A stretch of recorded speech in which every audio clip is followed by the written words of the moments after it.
You're getting the concept of beauty all wrong. There are some misconceptions on planet Earth about a lot of notions. But I think that the most overlooked and brushed off presumption about beauty itself is spatial awareness. And you might say to yourself, what? Well, I'll explain to you along the way why that is, with other secrets of mine which might help you navigate the matter of aesthetics. Hi there, I'm your host, Holy Spicy Chicken Wing, also known as Maria, or you can call me Mary. Welcome to my channel, and in case you didn't know, I like you already because you clicked on my video and not on another one. Thank you for being here. I wanted to tackle the topic of beauty with you. And, oh, by the way, side note, I love creating my podcasts, but I know that a lot of people nowadays do them or have snippets of knowledge lying here and there, helping others under different formats and time frames. But I digress. See, my problem these days is that I don't like when people are aggressively giving advice to other people as if they preached the absolute motherfudging truth or whatever. I've seen a lot of this happening out there. Sometimes it's just for the sake of motivating the troops for a few wannabe meaningful minutes, or to keep around those who have the attention span of a red goldfish type thing. Don't get me wrong, I do have the attention span of a red goldfish too sometimes, but only because most content seems hollow now, no matter how it might be texturized with a fake hint of depth. To be more simple though, what I mean is, we are bombarded every day on social media like TikTok or Instagram with what is supposed to be uplifting content, but in reality, everything seems to stem from the greed of views which most, quote, creators, unquote, strive for, it seems. Not necessarily to assist anyone, you know. It feels like everybody tells you what you're supposed to do in this day and age. There's way too much information out there. Most of it is aggressive and hostile. It's so damn overwhelming. This is why I hope that my Holy Diary Chronicles podcast will soothe your mind low-key, while making you ask yourself the right questions to inspire you. So let's explore the deepest heavenly body that is our consciousness and the idea of beauty together, my space monkey. As usual, I've pieced my interpretation to 6 slices of holy deliciousness, bending Hades' words to my philosophy and reminiscing about the ugly duckling's fairy tale. Bear with me, as I'll try to keep my words short and sweet for you. But I'm poetic, so this podcast of mine needs your attention and focus in order for you to get the most of it. Anyways, it's late at night and the city is so peaceful, it's so quiet. It's mad beautiful. Have you seen the new 3D art I made for my podcast title? Look how cute. My little fresh new animation is fire. I love it so much. It makes me so happy. Do you love it? Let me know. Now let's get to it. When I think about aesthetics, I recall Pablo Neruda's quote, "As if you were on fire from within, the moon lives in the lining of your skin." How sentimental. You know I haven't been this choked up since I got a hunk of moussaka caught in my throat. Beauty. Such a complex yet simple concept. Its basic definition is the quality present in a thing or person that gives intense pleasure or deep satisfaction to the mind, whether arising from sensory manifestation as shape, color, sounds, etc., or a meaningful pattern, as a personality in which high spiritual qualities are manifested. And in philosophy, the world aesthetics represents the branch of the appreciation of beauty. Beauty has the power to spark creativity, and it inspires everyone on this planet to strive for more, to make art, to alter, to care, or to evolve for themselves. But due to the fact that most humans will prevail and bask in their own toxic beliefs within a paradoxical society's norm, beauty is becoming destructive day by day. Like, even orange trees need a free-draining rich soil in a full position that is sheltered from the winds and frost. Yet, we are not protected from the preconceived ideas of the masses at all. We have no real shelter for our mental health besides our own consciousness to appreciate beauty. Which is why I wanted to use two stories that I love with you to demonstrate my opinion about how we can deal with it in a more peaceful way. Those fairy tales of the ugly duckling and Hercules. And in both, the main character reach a time where, like us, they ask themselves, who am I? Where do I belong? And I think it's so important, the idea of space to comprehend beauty. So let me narrate to you these storylines, which I will dissect, by the way, piece by piece for my key component parts of this podcast. I'll start.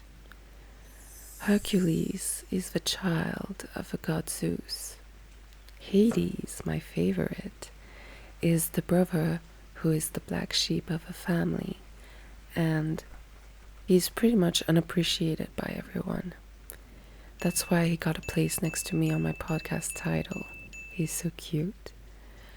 So, in the story of Hercules, Hades plotted to overthrow Zeus and rule Mount Olympus, the land of the gods. Through the fates, Hades learned that in 18 years, a planetary alignment will allow him to free the Titans to conquer Olympus, but only if Hercules does not interfere. So, he sent his cute little minions, Pain and Panic, to kidnap and transform Hercules into a human being. Yet, the potion that allowed them to do that had to be drank till the last tiny precious drop, and Hercules' lucky star striked. There was a simple tear of elixir left that Pain and Panic overlooked. So when they abandoned him to a world of a commoner mortals, he was still at 1% a god. As he cried, the loving Amphitryon and Alcmene heard him. They found him as a baby and raised him as their own. Hercules have grown up with cute adoptive parents. Yet, he was bullied for his godly strength in the mortal realm. Nobody knew, not even himself, that he was still divinity, even if he was on the verge of not being one at all as a baby. Hercules started as a young adult to ask himself these specific questions and tried to look for answers. Who am I? Where do I belong? He simply asked himself those because he was suffering on earth. Nobody understood him or the beauty of his character. How could they anyways? His strength was surpassing anything and everything. Plus, he didn't have the tools to control his clumsiness, so he stumbled upon multiple small accidents against humans while trying to help them. This is why he proceeded to leave a place where he was brought up with the support of his sweet adoptive parents, in order to find himself somewhere else in ancient Greece, to find his answers. I feel like that I do not belong here too. Do you? So a reminder for later is, Hercules did not have a clear sense of spatial awareness yet, which is why he couldn't find the beauty within this world in the beginning of it all. And I'll explain my point further, but here is someone else whose story might inspire us tonight for my thesis on the concept of beauty. The Ugly Duckling. When I was a child, I loved to read fairy tales, more precisely illustrated books by Larousse, with authors such as Charles Perrault, Hans Christian Andersen, and Jacob et William Grimm. And in one of these were my favorite, Le Petit Canard. Let me read an extract to you. Enfin, les œufs commencèrent à se briser l'un après l'autre. On entendait crac, crac, et tous les jolis petits canetons sortaient la tête. Comme le monde est grand, disaient tous les petits, ils avaient effectivement beaucoup plus de place que lorsqu'ils étaient dans leurs œufs. Croyez-vous que ce buisson soit le monde entier? Le plus gros œuf est toujours là. Combien de temps va-t-il encore durer? Je commence à en avoir assez. These sentences illustrates when our little magical duck was yet to be birthed. His siblings have all hatched from their eggs, and he was the only one late to the party. His sibling have all hatched from their eggs, and he was the only one late. His mom was complaining about having to still incubate him. She was tired of waiting for him to travel, so she whined. And some of the other freshly birthed baby ducks were wondering if the whole world resided in the olive green little wild bush they came from. Such beautiful words. Croyez-vous que ce buisson soit le monde entier? Is this the world we live in, just as we see it? Can this be all, or are we just missing something? We are one, we live on a planet. We are aware most of the times of what is happening in this environment of ours. Still, this garden of ours is beautiful and rotten in multiple ways. Do you truly have spatial awareness? In different cultures, the beauty standards differ. In South America, Africa, and the Western Pacific, for instance, body scarification is a long-standing tradition. Most of the beings over there are proud of their scars and they create them on their skin, enhancing their beauty features from their belief system with jewelries, piercings, and tattoos. I personally love my scars too, even if I'm not from any of these places. The thing is, we were born without pierced hole from a needle on our skin, without ink on our pigmentation, as the universe intended it to be. Because our cells fight every day for our skin and our bodies to stay at the most optimal ability of our health. So are we beautiful with all of our flaws, with our relentlessness in wearing our scars? What about cosmetics to alter or enhance one's face? Makeup in France is more natural and less heavy than in America. Hollywood performers on stages have eyelashes extensions for days and prominent powdered features to shine in the bright lights. Audiences from all ages fall for them, and they want to emulate their energy back and the beings that those performers are supposedly. But most of it is an act. Singers, dancers, whoever, are just wearing masks. The fairness of the skin care and plastic might be very crucial in Korea, for example. So much so, the sensory of perception is all over the place there. Like everyone looked the same in Miss Korea 2013. It's so shocking to me. I don't know if I've already mentioned it before or not. Nevertheless, I had to mention it due to a beauty pageant's newsflash about literally cloning. Clones seems to be omnipresent within our era. Every other influencer girls wants an hourglass figure, big to medium-sized breasts maybe, a flat tummy, and a cute/big booty like some international stars. Every other influencer boy probably wants a V-line, abs, and a healthy-looking body with muscles like Batman.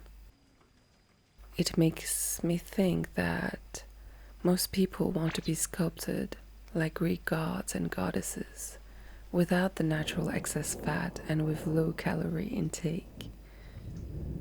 Except most of the human beings, celebrities or whatever, actively online portrays their body in a way, well, in a way to explicitly show what they could bring to the table sexually speaking on a daily basis.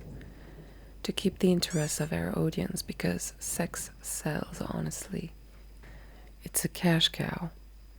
So these influencers and whatnot, they do this all while hiding their true selves and real body behind a screen, a mask, a filtered platform, and they pretend their actions are not basically primitive, if not primal to begin with, all while trying to be different in multiple angles, all while just being like everybody else, all while convincing themselves they are better than the common of mortals, because they are out there, they got a few numbers under their sleeves, and you ain't and you don't, possibly. It appears as if most people online are so confident and pretty. Even someone's aunties with a Facetune appeal could be a microstar on Facebook, for God's sake. But we can see all the fakeness and insecurities through it, because a lot of humans are just frauds. They don't have the guts to be who they want to be. But can we blame them? We did not grow up with perfect angels by our side to comfort us, to nurture us like an orange tree, sheltered from the winds and frost, as we truly deserve. So we might come to a point where we ask ourselves, do we deserve beauty? Everyone seems to seek for validation and acceptance. It feels like it's a malevolent, cruel, and volatile world we reside in, where our minds are prone to suffering, comparing, and demonizing. Now, in the future, when I'll have kids, I will dread the day when my baby come back home to school and gets all sad because his or her crush likes somebody else's physique. Like, how will I make them understand that they are the most beautiful beings on this planet, when the world might tell them otherwise silently? Humanity's descent of consciousness is mainly due to materialism and greed, and beauty has transformed into a filthy, unhealthy practice. It is tricky, impure, and synthetic for the majority. If someone just wants to have sex with you, it's not beauty, it's lust. If someone is interested first and foremost about your face and your body and what you can bring to them, it's not beauty, it's greed. Beauty is just business in the end. How could they make you buy more beauty products? Make you feel like I don't like saying this word, so I'll say it like that. They will make you feel like an SOB for not having perfect skin, like these modified faces in advertising within our space. It's pretty easy to have perfect skin with flashing lights, makeup, and softwares. It's all a scam. To know what we live in a corrupted world, is to understand the first step of the concept of beauty. For instance, eating disorders. Why do they exist to begin with? Do they exist because of genetics, the nature of a psyche, or by someone's self-esteem enclosed by perceived cultural pressures? Are they born from a mirror, or are they just anchored in the idea of beauty within our society? You can buy pills, medication, or drugs to reshape your body. You could go under the scalpel to achieve the goal of a quote, perfect, unquote, body anytime in this fast-paced world we live in. Beauty can be a lot of things all at once, but this ain't it. Which is why I haven't been this choked up since I got a hunk of moussaka caught in my throat. Like, brain structure and biology may also play a role in the development of eating disorders, but if you don't know, the most common ones are anorexia, which by definition is a relentless pursuit of thinness and unwillingness to maintain a healthy weight. There's fears of eating and its consequences involved. It's deadly to be underweight and anorexic. Yet, if you eat too much, some idiot might say to you, "Oh, you gain weight," or when you lose some, "Oh, what is happening to you? Are you alright?" Bulimia, which like anorexia tends to develop during adolescence and early adulthood. This disorder appears to be less common among men than women. It reflects recurrent episodes of binge eating without control and episodes of inappropriate purging behaviors to prevent weight gain. Yet, if you stuff yourself like that, might just as well be a turkey ready to get devoured by your pathetic life during Thanksgiving to anyone's eyes, right? Beauty can make you puke. It can be distasteful, disgusting, triggering, heart-wrenching.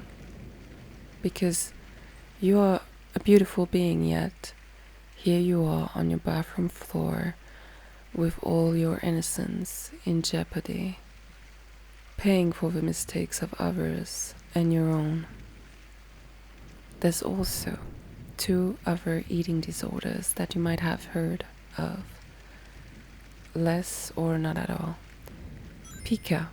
Individuals with pica crave non-food substances such as ice, dirt, soil, chalk, soap, paper, hair, cloth, wool, pebbles, laundry detergent. If you didn't know, now you know. It is most frequently seen in individuals with conditions that affect daily functioning, including intellectual disabilities, development conditions such as autism, and mental health conditions such as schizophrenia. Your body might thank you for this fatal habit, don't you think? And here's to the last example. Rumination disorder. People who suffers from this chew, spits, and re-swallows their food. It could lead them to malnutrition and death too. Weird, but real. And all of these with other disorders are born from multiple factors, but one of them is beauty, exposure to media promoting these ideals. The rules are to starve yourself, but also eat more. All of this is so dumb. Now tell me, do you think that a man like Tarzan, who lives alone and who was raised by gorillas in the forest, can have any eating disorders by staying alone in his tree house, surrounded by animals? Ain't no way. He probably doesn't even have a fudging mirror, to be honest. We need spatial awareness to understand the preconceived ideas of beauty by society, because unrealistic standards are destroying who human beings once were. To know where we stand within this planet is to know that where we are birthed into is not necessarily who we are. It doesn't necessarily mean that we belong here. From all the continents, the countries, the cities, the villages all across our world, the concept of beauty fluctuates. So much so that if you had to please the eyes of a human cluster within even a tiny space of a few meters, it would be impossible. Beauty is complex, it is simple, it inspires. Beauty is rotten, it is our scars. Beauty is to conceal, to play pretend. Beauty, like sex, sells, it is business. Beauty is greed, it is volatile. Beauty is to compare, it is disgusting. It could also be to barf. Why do we live in a world like this? My heart aches for our gorgeous garden state because everybody, absolutely everybody here is insane. Maybe our spatial awareness needs more coordination. Well, I'm about to rearrange the cosmos for you, love. You know, I think it doesn't really matter in which day and age we are alive. As I said, the environment we are in as beauty is poisonous and always has been, solely due to the human being himself. Our planet is magnificent and magical, yet some of us would rather overlook it due to their selfish ideals. Let's pinpoint a moment, a tragedy randomly in history, in space. I saw the extract of an article in which Pablo Picasso implied the following revelation. Beauty could just as well be a hazy idea that can take you into dangerous territory. The Nazis had an ideal notion of singular beauty that they used to justify their persecution of anyone who didn't fit. Hitler's favorite director, Leni Riefenstahl, who created what were intended as world-conquering gorgeous images of athletes at the 1936 Olympics in Berlin, stated she was fascinated by beauty. In short, beauty had never looked so bad. With the new order, the Holocaust, spaces suffering from genocides, for all we know, the idea of beauty might arise from a killer. Beauty can scar, and it has slaughtered millions of Jews in the past with an ideology. Beauty to this day still wounds the flesh of those of us who feels the need to butcher our natural features, to conform to the complacent essence of a mathematical excellence in aesthetics. We are bending genetics, reshaping nature. Nothing has truly evolved. There are genocides still happening here. People are dying every day and living as corpses who can't stand the very thought of their own reflection in the mirror. Why aren't we comfortable in our skins? See, the thing is, our environment, this planet of ours, is fudged up and always have been. As long as there are conflicting collective minds nervously, unintentionally clashing, and just individuals breathing in space, it will always remain the same, honestly.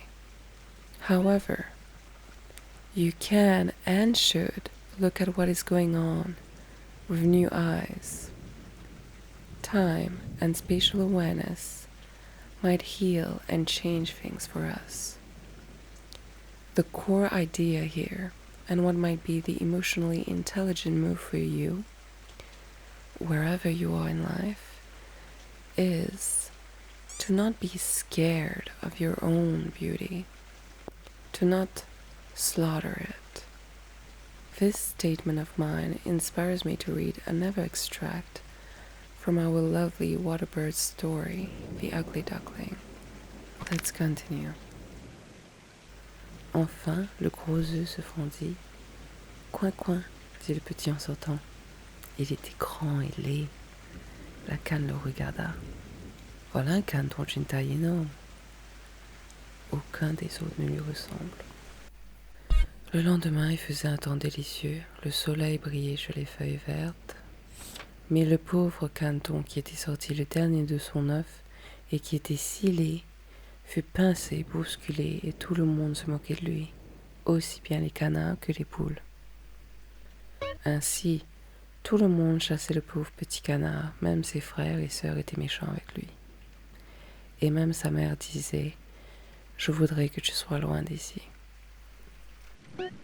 Basically, the mother duck had already given us a hint of aggressiveness, previously as she whined, only because she wanted our little guy, the ugly duckling, to get out of his egg already. And now that he did, she finds him to be huge and ugly. A day later, when the weather looked delicious and the sun was shining bright on the prairie's green leaves, every other birds scrutinized him, pinched him, pushed him, herded him, told him how unlovely, unusual, ugly he was compared to his siblings. All of his pain only to the name of beauty. This is why it always was my favorite fairy tale. Nobody saw how beautiful and gorgeous he truly was. Even his mom wished that he wasn't there at all. How barbaric. I always say this, but some parents aren't meant to be procreators at all. But who am I to judge, honestly? I'm nothing yet everything, as I'm used to say.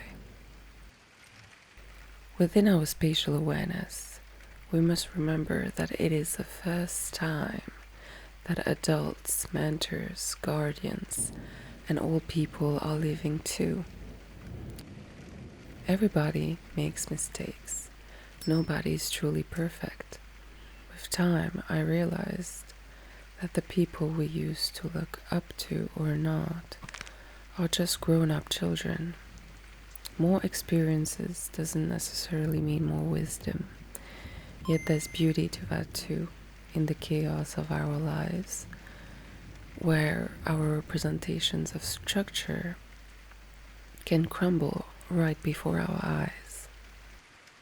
There's beauty in trying to comprehend the flaws of each other, in forgiveness and healing. These statements makes me think heavily of the movie Lolita, when talking about how beauty could be perceived through age, space, and insanity too, where lust and greed dominates over love. But it is such a complex taboo masterpiece to me in its own genre that it is the type of example which I would make a whole podcast for, to really get my points across. So maybe in the near future, it would be the inspiration behind the topic of one of our thoughtful magical moments together, my piranha. But in the movie Lolita, we can see how an old man's idea of love is twisted, how it could also come from imagination. But yeah, a garden requires patient labor and attention. Plants do not grow merely to satisfy ambitions or to fulfill good intentions. They thrive because someone expended efforts on them. They thrive because of a love residing in their circumstances. But sometimes, even the care we get from human beings in general could be pretense. Therefore, if you feel like being oppressed, even slightly within your spatial awareness, if you feel like you don't have support from your close ones if you feel lonely. Just know that it is your chance to prove to yourself how much more beautiful you can be. You can evolve without having anyone stumbling on your paws and getting you sidetracked. Forgive yourself for the space that you live in. Our ugly duckling didn't have anyone to support him, to nurture him. In fact, he did have everyone hating on him. Imagine how awful it is to truly be bullied, physically, mentally, spiritually, non-stop, low-key, every mother fudging day of your life. Even Hercules got his adoptive parents who pushed him to find himself. And Hades had pain and panic to elevate his spirit, to fight for him, to bend to his rules, enabling him to do whatever he wanted to do. Even if his spatial awareness was misconstrued by his social position as a god of the underworld. I feel a lot for Hades. Pain and panic were intimidated by him, but maybe Hades just needed better surroundings and minions who cared more for him. Every creation in this planet is pure. We then get sidetracked with life itself. It's important to know who you want to be. The people you choose to be by your side will be a reflection of that too. Who do you want to be? How do you want to be perceived? If you want to be respected like me, find the right people who have self-respect for themselves and for the ones in their paths. My best friends, my close ones, the people that I love know that I cherish my self-esteem and honor at all times and at all cost. And if someone crosses me or doesn't work with my traditional values, I simply lose respect, detach myself, and live happily in my own little world without them. There's beauty in words. I cherish a lot, a hell a lot, little details that others might brush off in seconds, which makes me a really intense being. This is why when I did a joke recently on one of my coworkers, I regretted it instantly afterwards. See, we laugh every day. She's in my 3D department. For those who don't know, I work for a big company that produces clothing for multiple brands that I love, and I do 3D videos for them to sell the ideas to clients. We are only 4 in it, so it's a close, tight group, and we have fun working together. But yeah, I was teasing my coworker for a sec. Nothing too wild or disrespectful, just me being me, I guess. And her response was like, "Maria, you." And said a word that was closely the equivalent of asshole to me in French. I was so shocked that someone said that to me, even as a joke. Like, I know I am most of the times an a-hole, but I'm an adorable one, a lovely one, you know. After she said that to me, I froze and I let her go. I don't show my emotions easily to everyone, but inside, I felt like my eyes were opening wide without my face following at all. I was very surprised that someone dared to say that to me.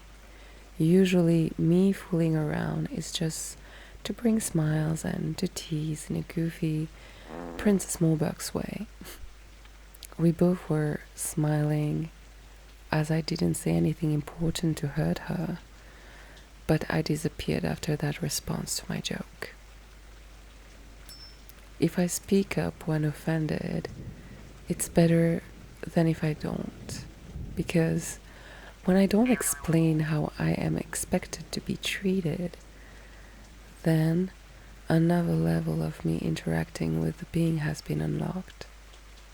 As respect has been lost to my eyes, and this being's XP in beauty in my game goes down.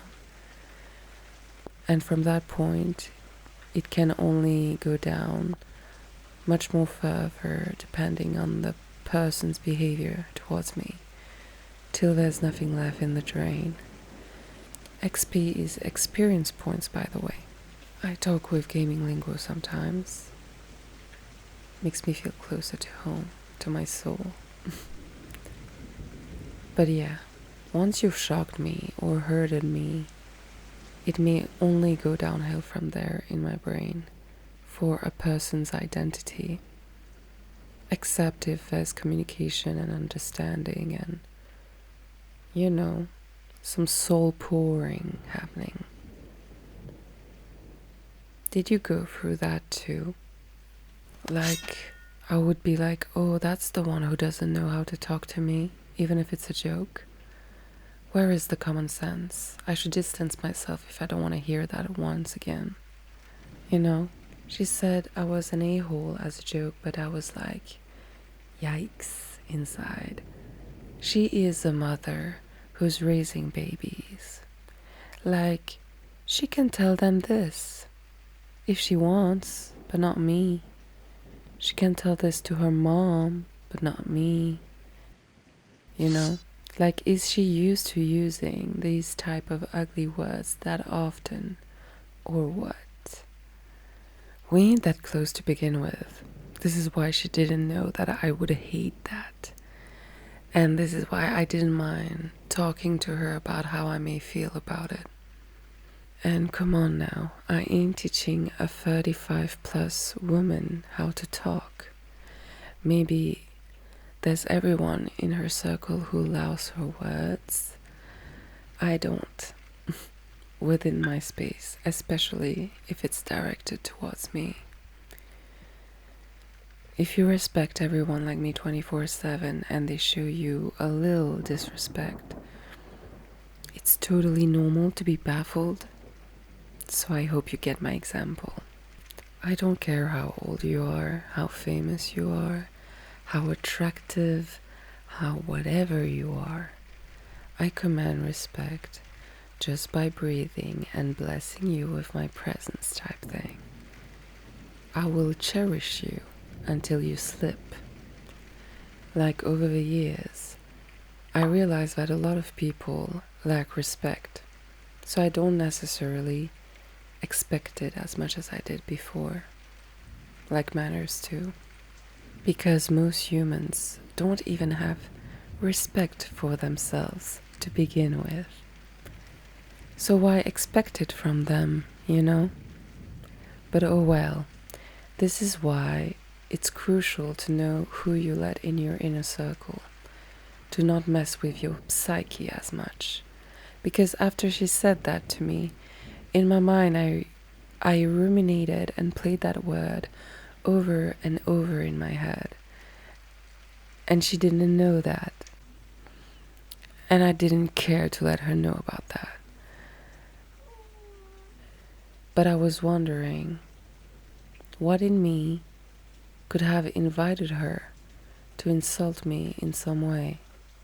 Is it because I'm way too friendly and I genuinely care for people that she thought she could just test the waters and talk to me like she would with her husband? I don't know. The people that I love know that there's a way, there's manners to be held while talking to me. If you don't, I might reconsider a lot of your potential to be beauty itself. But time, communication, and connection could be factors which would resolve any issue with me within seconds.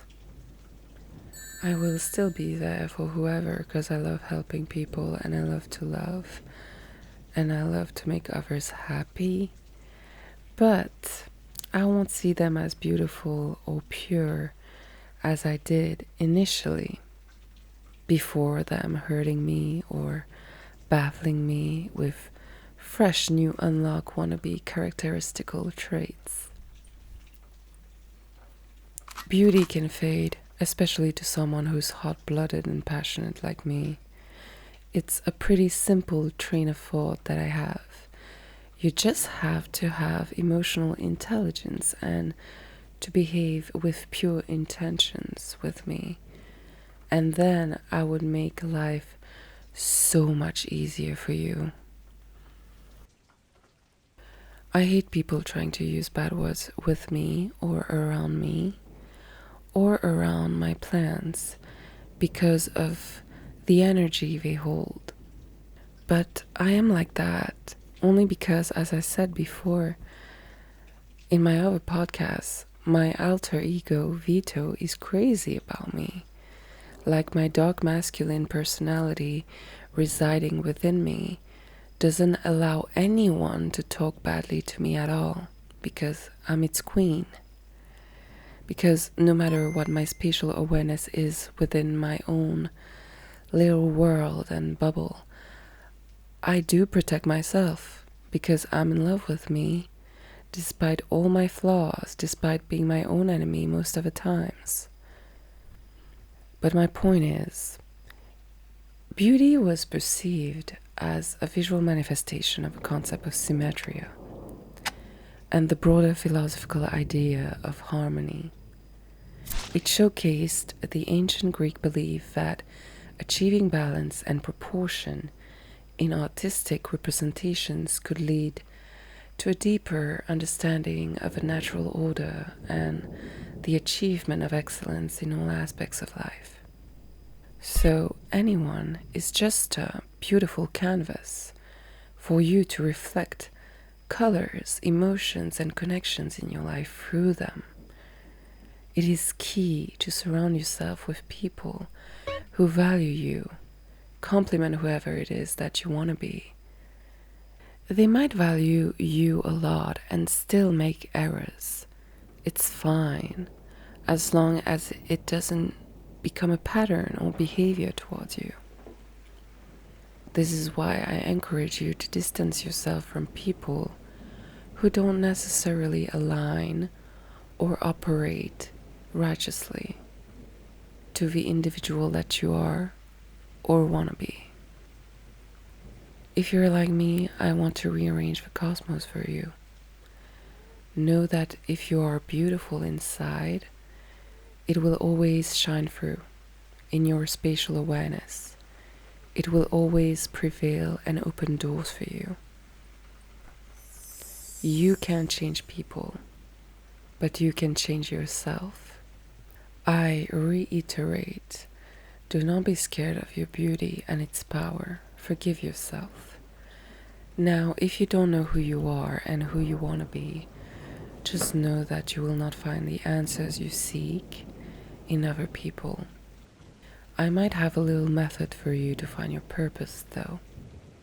I will explain it to you later on. But if you feel like you need other people's opinions all the time to take silly little decisions about yourself and all, I'll stop you right there. You don't. Not even your parents or siblings. The Seagull law states, a man with a watch knows what time it is. A man with 2 watches is never sure. It's conflicting. Imagine you want to cut your hair. Someone says, yes, do it. And someone else says, no, don't trim it, let it grow. You will never be sure of your own choices, right? It's not great to have multiple options in your life. The more you have of something, the less valuable it is. This is why I don't mind cutting people off at all. The more friends you have, the more partners, the more acquaintances, the more there might be a few fake ones in there, and your space gets polluted. And the less valuable they are, as your options are broader. Know what you want and dedicate your life to a deeper understanding of a natural order which resides in the magical being that you are. Seek for the achievement of excellence for yourself within this cosmos, all while knowing perfection is unattainable. There's beauty in not knowing also. Do not pressure or strain yourself to find yourself. I just want you to protect yourself from other human beings, though. The Gothic mystery writer Edgar Allan Poe once said, "There is no exquisite beauty without some strangeness in the proportion." Imperfections are so beautiful. Trust me. Try to be confident about some of yours. Me, one of my biggest weaknesses, for instance, is how passionate I am. And I say it every time. It hurts. I wish I wasn't at all. I wish I was numb 100% of the time. It feels like a curse to feel that much, but it is my biggest strength too. I accept it, as I have the ability to make human beings truly feel intense emotions for me with just my words, my wits, and my energy. You don't need to be perfect to manifest beauty in your space. You need to quiet the noise in the cosmos and simply exist. Breathe. Try to understand yourself. Our sad little ugly duckling wouldn't have been able to go through the pain the other caused him if he wasn't low-key aware of his validity to draw breaths, of his validity of being birthed and brought to this world. He's mad beautiful for that, like being aware of his surroundings and enduring out of pure innocence. It means that those circumstances of yours don't make you who you truly are. How others perceive you is just a reflection of themselves. You are here. Why would you let anyone think that your narrative, your existence, is not worth being simply perceived and felt? Beauty is hazy, dangerous. Beauty is slaughter, it is pain. Our minds, like beauty, is electric, magnetic. Beauty, like grown-ups, is childlike. It is absolute chaos. Beauty is to forgive yourself, to heal, to find comfort in your spatial awareness within the unknown too. As long as you believe in yourself, everything might just align.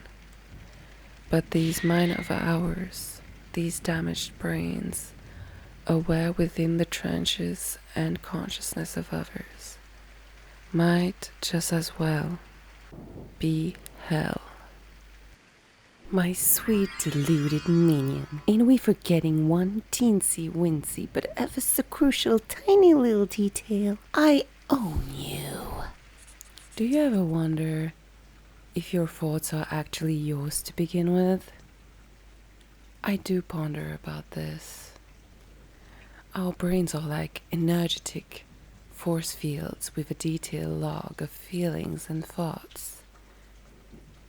It can complicate things in our orientation, so much so that we might get lost most of the times, even with a compass in our hands. Because in this beautiful world of ours, the ignorant spread ignorance, the corrupt seek to corrupt.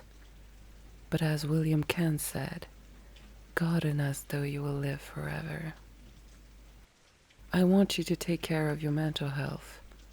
Our brain is electric, magnetic, like Lana said in that national anthem. Beautiful song. Nurture your neurons. Beauty is a mentality. It's mysterious. And there's a spectrum of elevated feelings and frequencies which you could dwell in to appreciate it. To help our mind, we need to change our core resonance and be love, acceptance, and neutrality. Because light can illuminate darkness. A single flame can ignite 1,000 more. At the end of the day, we might find ourselves with a fire that will set ablaze everything it touches. Remember this, or try to picture your neurons with its sparks flying. Reflect on your own inner beauty as oneness with the universe. I read in an article that for the ancient Greeks, beauty was no woolly matter of personal taste. According to Aristotle, beauty could be measured, literally. The chief forms of beauty are order and symmetry and definiteness, which the mathematical sciences demonstrate in a special degree in metaphysics. There's even a beauty formula, the golden ratio, a set of proportions found in nature and applied by man to all manner of visual culture. The golden ratio is a notion that was enhanced during the Renaissance by the work of the Italian polymath Leonardo da Vinci, for example. The Greeks built the world from a mathematical proportion, from their architecture to the way they compose the twisting bodies of some sculptures of flowers. This kind of objective beauty, conjured with rulers and set squares, would continue to obsess the artists of the Renaissance hundreds of years later, with their buildings and paintings. I love Renaissance and the masterpieces in art it created so much, but it is so limited to even try to define what could be harmonious to begin with. You don't necessarily need to label the concept of beauty and keep it in a box in your spatial awareness. You can simply have no boxes, no labels, no symmetry, and yet find perfect harmony. I myself love symmetry like a lot of us. My ink and tattoos on my skin are pretty much balanced on each side. Even the piercings I had done recently for Christmas in 2023 had to be on both sides because I adore the balance of it. So this is another little update on my life. Little side notes though. Dimple cheek piercings are super hardcore to heal. They are rare and the jewelry has to be appropriate. I've always wanted them since a long time, but was scared and got them in December. But I had to re-pierce it 3 times each since the beginning of the year as there were some complications. I didn't know that it would be that hard to find the right jewelry for me. They are rare, these ones. And for the moment my piercings are stuck in my cheeks. Like the N, which was inside my mouth, has been covered by my mouth skin inside. A tip from me is to not pierce anywhere in your mouth, because it heals so fast and it is such an investment in time, money, and energy. And food, oh my god. Goodbye spicy food, welcome soup and ice. But since my mouth holes got covered by the skin again, I can eat normally. Anyways, I love them to death, both, but I don't know if I'll be able to keep them. But I'm gonna try my best because I wanted it, so why not? I don't know about you, but I think it suits my personality to a T. and they kind of look cute. I'll have to see in the really near future if we have to get them pierced from inside again, because we're supposed to see the end of them in my mouth, so wish me luck. Plus, I loved to use the tip of my tongue against my cheek and feel some metal, inside of my mouth. Anyways, where was I? Oh yeah, symmetry. I get it. I adore it. I try to apply it at all times, but I don't necessarily use the golden ratio in my paintings or art at all. And I think it is quite sad that we try to put logic into everything rather than just feeling, Because I think that logic sometimes is our way, low-key, to cope with the madness which we fail to comprehend in this world. Our days and nights are assaulted by numbers, time, measurements, physics, science, math, restrictions, the concept of mathematical beauty within poetry and natural philosophy lacks a lot of creativity. It's as if the wannabe rules of his world owns us. Yes, it does help us to define stuff, and yet it is so limiting within our spatial awareness. It's too strategic, even though I love tactics and whatnot. Do you really think we can shine through all the predetermined ideals of beauty, all that BS society planted subconsciously in our intellect? It's so hard as this civilization of ours is made to restrict our beliefs and to consume. It's as if beauty was a sin. Real beauty needs originality, and as Henri Matisse said, creativity takes courage. Creativity is intelligence having fun. I believe that our brains need to be remembered of that individuality we all possess within our bubble and circle needs to shine through. It's so cardinal. Let's proceed with the story of our heavenly duck. Where were we? Vers le soir, il atteignit une pauvre petite cabane de paysan. Elle était si misérable qu'on aurait dit qu'elle restait debout parce qu'elle ne savait pas de quel côté s'effondrer. After being heavily mistreated and even chased by dogs, he decided to run away from his community, the pasture. After traveling far away in the cold, he stumbled upon a small peasant's cabin, which was so old that we could feel and see that it would fall apart in any minute now. Voilà une bonne affaire, se dit-elle. Je vais avoir des œufs de canne, si ce n'est pas un canard. Elle garda le petit canard à laisser pendant 3 semaines. Mais il n'y eut pas d'œufs.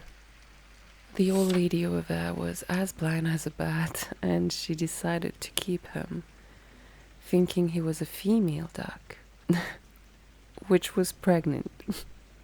She was expecting him to lay eggs for her, and kept him for weeks. Our ugly duckling met a chicken and a cat there. Sais-tu pondre un œuf? Demandait-elle. Non. Bon alors, tu n'as qu'à fermer ton bec. Et le chat disait, sais-tu faire le gros dos, sais-tu ronronner et lancer des étincelles? Non. Bon alors tu n'as rien à dire quand les gens s'en séparent. Et le petit canard restait assis dans son coin, et il était inquiet. The chicken asked him, do you know how to lay an egg? He said no. She replied that he needed to shut the hell up. The cat followed with another query. Do you know how to fold, purr, and throw sparks? Because he knew how to do these, and our duck answered with no. The cat counterattacked with, well, you have nothing to say when reasonable people talk then. Our duck, silenced, just snuggled up in his little box while being worried. After this interaction, I think that sometimes the voices in our heads are not ours, especially the negative ones. I like to believe that. Let me shake things up for you and spit some gospel truth. No true hero or heroine ever believes that they are one. So in that little spatial awareness within our cosmos that you hold, know that there is going to be beings trying to mold you. A little bit like what I'm doing right now. To be another version of you. To please themselves or to be able to use you like the chicken and cat are trying to use our cute duck. Except that most people wouldn't mind sabotaging you. And they might sculpt you to become a worse version of you for themselves. And I am doing it to help, to have a better version of you for yourself. Back to our strongest god on earth story. Hercules found himself and knew that he was the son of a god, while searching for answers in a temple. His father Zeus in the temple, in the form of a sculpture, told him that he will have to prove himself to be a true hero on earth, to be able to transform himself back as a god. Opening the doors to Mount Olympus, his home, he proceeded to practice with Phil, a retired trainer of heroes in ancient Greece, and who was also an old satyr, which is a half man and a half goat. He practiced to climb his way to the top, and then acquired and gained his legendary strength and body. He became famous among the common of mortals who were swept off their feet by his muscles and incredible fights against monsters. He went from a zero to a hero. He also made his mentor Phil's dream come true. After all, he cited, I dreamed I would train the greatest hero there ever was. So great, the gods would hang a picture of him in the stars for everyone to see. And everyone would say, that's Phil's boy, that's right. He practiced, he fighted, and won each time, and yet it wasn't enough. His dad confessed that he still wasn't a true hero after proving himself on Earth. He was just the most famous guy in Greece. Hercules was tired, and Zeus, his dad, said that in order to be a true hero, he should look inside his heart. Look inside your heart. Do not give up on yourself when you feel down, when you feel like slipping all around the space you embody. Don't forget that you're not everything that you ruminate about in your head. You are so much more than that. So much more beautiful than you ever believe you could be. Maybe listening to our heart doesn't consist in listening and succumbing to our impulsive feelings in the moment, letting them control us like wildfire. Maybe it's just about trusting ourselves in the long run. What does it take to be a hero? It takes courage, beauty, grace, noble qualities, and outstanding achievements. To be out of this world, you should make yourself proud before anybody else. It all starts with you. Beauty exists in the mind which contemplates it. If only you could see yourself through my eyes, my space monkey.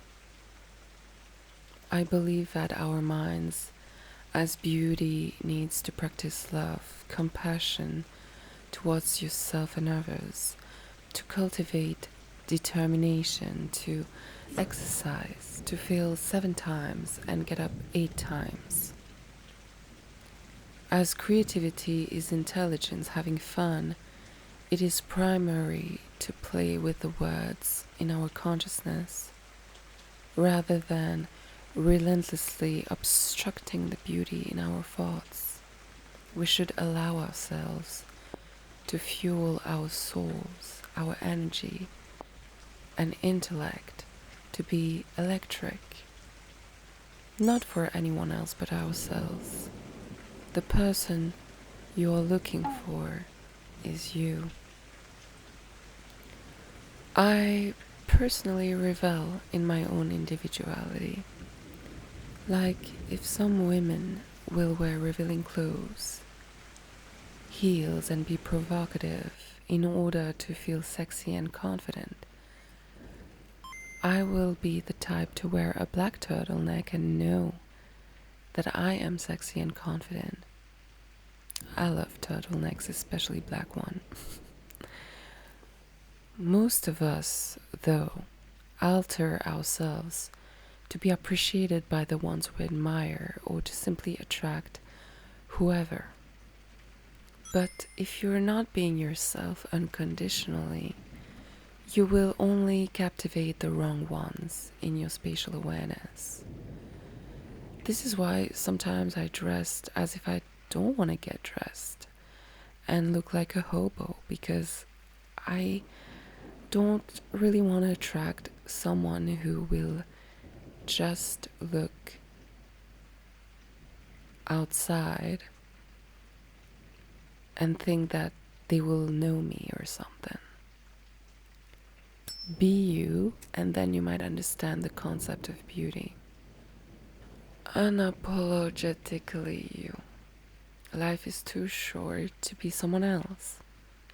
Everybody else is taken. Be you. Become beauty itself. But also, if you like taking care of people because it heals a part of you that needed someone to take care of you, just know that I love you and respect that. But never let anyone change you into something you're not. And by that I mean, do not let others walk all over you. Even our close ones or our families. Do not let them change you. Personally, I never tried to change anyone. Let it be like a love interest or someone else or whatnot. I just make them understand what I kind of like expect, and if they can't meet me at those and whatnot, then it's fine. That means they weren't for me, you know? And I say this because I think it is important. There's one citation which goes like, not a single scar on my heart came from an enemy. This is why I'm saying even the closest of the closest people to you shouldn't hurt you. Don't let them. Protect your energy, always. I found the perfect letter to read to you, which proves my point, and I will recite it for you as if I was your mommy. If you're a girl or a guy, it doesn't matter. I will change some words for you. Dear cutie pie, recently your father and I were searching for an answer on Google. Halfway through entering the question, Google returned a list of the most popular searches in the world. Perched at the top of the list was how to keep them interested. It startled me. I scanned several of the countless articles about how to be sexy and sexual, when to bring them a sandwich, and the ways to make them feel smart and superior. And I got angry. My sweet little angel, your only task is to know deeply in your soul, in that unshakable place that isn't rattled by rejection and loss and ego, that you are worthy of interest. If you can remember that everyone else is worthy of interest also, the battle of your life will be mostly won. But that is a letter for another day. If you can trust your worth in this way, you will be attractive in the most important sense of a word. You will attract someone who is both capable of interest and who wants to spend their one life investing all of their interest in you. I want to tell you about this person who doesn't need to be kept interested, because they know you are interesting.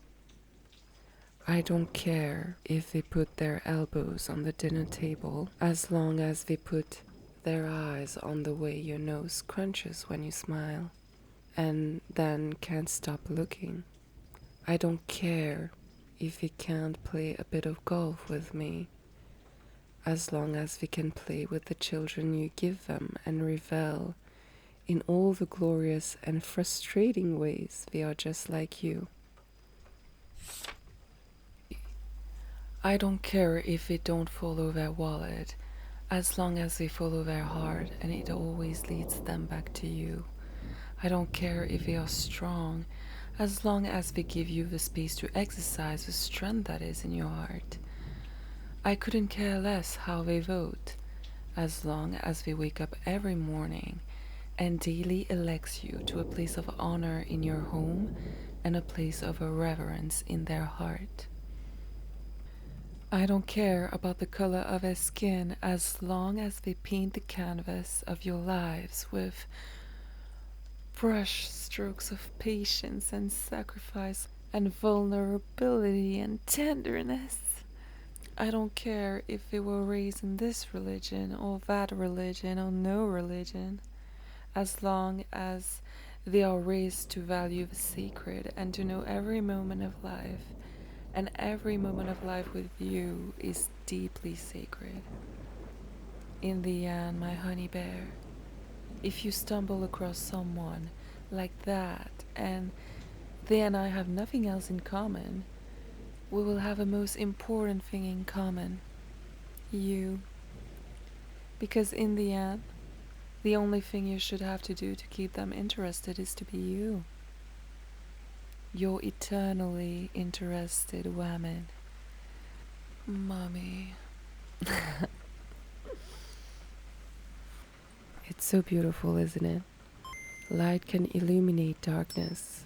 A single flame can ignite 1,000 more. At the end of the day, we might find ourselves with a fire that will set ablaze everything it touches. Remember this.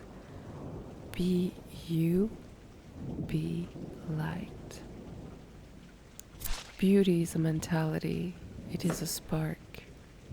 And if you dwell too much on pessimistic aspects of your existence, well, no one said it better than Dostoevsky.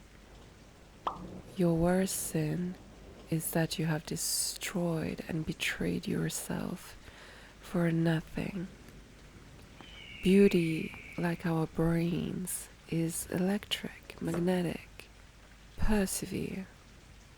Beauty is a sin. Beauty is individuality. Beauty is to practice. I've got 24 hours to get rid of this bozo. Conventionality. I find myself to be pretty traditional, old school, and orthodox when it comes to dealing with situations in my life. But I don't claim to be confirming at all. I despise it, actually. What is expected of beauty is a mere almost unachievable ideal. The concept wrapped around it are too vast, yet narrow. Principles for height, body shape, facial parts, hairstyles, and skin tone are so superficial. For example, plumness is a symbol of beauty and fertility in African and Eastern cultures, where a plus-sized, usually big-boned and curvaceous, wife symbolized a happy and a successful husband, whereas corpulence is considered an ideal and symbolizes the lack of willpower in the Western culture, which prides on smaller figures. How stupid and shallow could those boxes and label be? As long as someone is happy in their own skin and body, why does it matter? There's a report and thesis which underline the fact that perfect body ideals are conveyed starting to children as young as 5 to 7 years of age. Recent studies of girls being frequently exposed to wax doll images such as Barbie are reported to have lower body satisfaction and a desire for a thinner body. Now, if you ask me, I think it's very young to think about our body from 5 to 7 years of age. And society has already subconsciously manifested, provoked, a trigger for younglings to have self-esteem issues. I mean, who doesn't love Barbie? She even was the muse of renowned fashion designers like Karl Lagerfeld and Diane von Furstenberg, among various of other artists who displayed her in their movies and art pieces. She's one icon of fashion, beauty, and cosmetic stereotype. Still, it's such a shame that beauty is defined by the exterior, by the physical, and taught to children from a young age, implicitly. The preponderance in our spaces glorifies shapes and forms, not the entities, not the souls. Personally, if I fall in love, for example, the feeling never stemmed from sheer luck or sexual appeal. I can tell you and pinpoint the exact moment or details presented in someone's character that made me fall for them. An exact moment in time because of their personality. Like, you could be the most beautiful guy on earth. I would never care about that at all because I don't like perfection. Perfection looks boring to me. Something must stimulate me in your soul to kindle my curiosity. Like the values, your humor, your depth, your personality. I'm just like a little demon who likes to collect souls. I don't care how the soul exteriors looks like. What is inside is going to determine how strong the outside looks too, and how beautiful and how shiny and how whatever to me. So, can we discard the bozos who constitute the fragment of society which is purely materialistic? The ones who keep seeking physical comforts?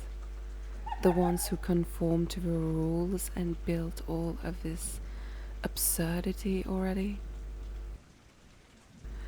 What is even more ridiculous to witness is celebrities, influencers, and other wannabe Instagram or OnlyFans models perpetuating unrealistic ethnic-based standards of beauty ideals. On a normal day, most humans don't look snatched. They will be just like you, couch potato mode, looking like an absolute nightmare, boring and lethargic. Side note, except me though, I'm the only one who looks angelic all the time, as if my ass came straight from heaven. So yeah, do not adhere to the conventional propaganda on beauty. No one is quintessential, no one is flawless. But most beings forget about that. They watch a few seconds in a video or photos and they believe it to be a reality. Our spatial awareness is so distorted because everyone is following the wrong mindset. With times, we conform to the lies. And I got to admit, I see sometimes a few ones trying to break stereotypes, and it is such a breath of fresh air.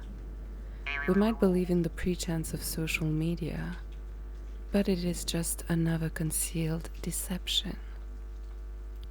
What irks me is that most anthropoids trust the reconstructed portrayals of beauty on the internet, which aren't even real in the first place.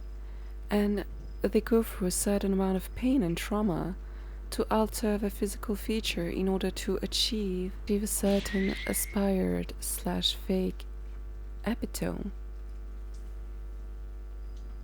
Like, even the one who helps within the propaganda of the ideals of beauty, they doubt themselves. It's so boring. The conformity, the pressure. Mais c'est délicieux de nager sur l'eau, dit le petit canard. C'est délicieux d'avoir de l'eau par-dessus la tête et de plonger jusqu'au fond. Our little ugly duckling understands the notion of not complying like the mass, especially when he admitted to the crazy old chicken that he loved to swim and dive his head under the water. He's so cute. Demande au chat, c'est l'animal le plus intelligent que je connaisse, s'il aime nager ou plonger. Je ne parle pas de moi. Demande même à notre maîtresse, la vieille femme. Il n'y a personne au monde plus intelligent qu'elle. Crois-tu qu'elle ait envie de nager, d'avoir de l'eau par-dessus la tête? But she retaliated with the remark that he was crazy for doing so because nobody, not the cat, not her, not even a human was into it, so why would he love to swim? C'est ça. Si nous ne te comprenons pas, qui te comprendra alors? Ne fais pas le malin Quinton et remercie de tout le bien que l'on t'a fait. Est-ce que tu n'es pas arrivé dans une maison chaude? N'as-tu pas fait des rencontres qui t'ont instruit? Et c'est seulement de pondre un œuf et d'apprendre à ronronner ou à lancer des étincelles.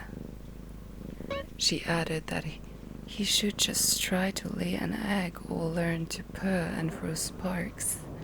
That he should just be grateful for having a warm roof over his head and not try to be something that they don't understand. They wanted him to conform so bad. And these move-in comments of hers were so obnoxious. Our duck finally ran away from his new home too. But even when he dived into the unknown, animals showed him disdain towards him because he was supposedly so ugly to them. There's a risk in following my advice and embracing your individuality. You will be different, and a lot of people do not appreciate it. They might hate you for it. But also, honestly, I believe that at times when I was bullied, hated on, or wet, or when I overheard hushed, unwanted comments about me at school, I knew inside of me that I was doing something right. Because how could I just piss off a few by just existing? You know what I mean? Firstly, it confirmed and enhanced the fact that I was different. Secondly, I felt like these bozos were low-key high-key scared of me. 'Cause they rarely talked shit to my face, and I love being feared. It excites me, even more than being loved. So yeah, I'm sadistic, a little bit, but I try to make sure my spatial awareness reflects my core mindset, which is, I'm so damn special and rare that I don't care. But for others, it's hard to peel away the labels others might stick on you. In the 1950s, a blonde bombshell mania occurred, with some platinum blonde shade hair dye popularized by Marilyn Monroe, another fashion icon like Barbie. She was bringing a new wave, an era of sex evolution. It's one thing to be the incarnation of the object of desires to all, but it's another thing to intentionally create and follow a trend in beauty which objectifies one's body more than everything, to embody an iconic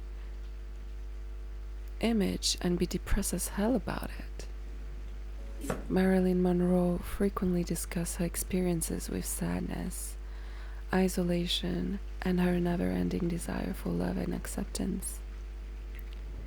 She died at age 36 of drug overdose.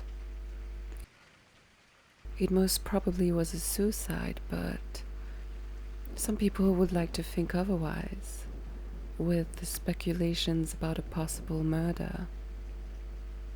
But anyways, she was a sex symbol and a beauty icon. Now, what does that tell you about the concept of beauty?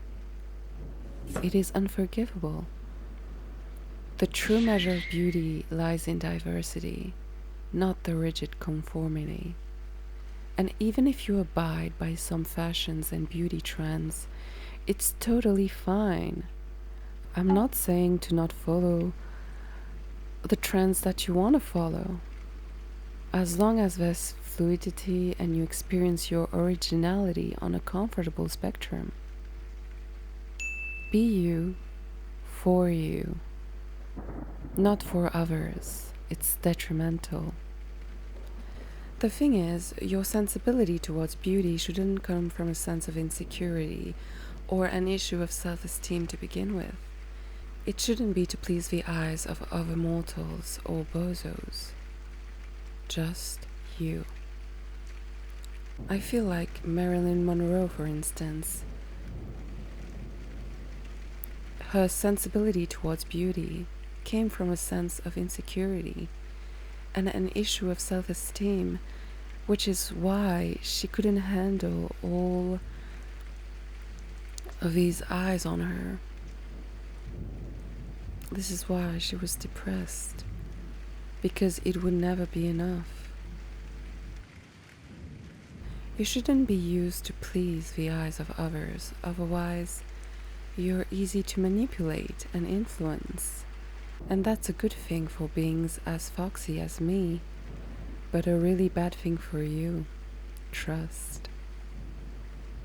I've already talked about it in my previous podcasts, about the way in which others might perceive you and how you're never truly the same person to everyone, not even yourself.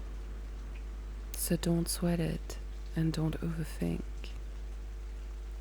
It is imperative to relinquish values in beauty which depersonalize the core of your being.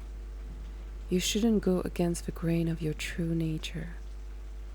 If you want love and beauty, why do you chase what's by your suppressed lust and crudeness like everyone else? It engages with misery. Oh, the biased hypocrisy of beauty. It is weird, vexing to say the least. Ever heard of that guy? If you didn't, you might have seen his picture at least once in your life.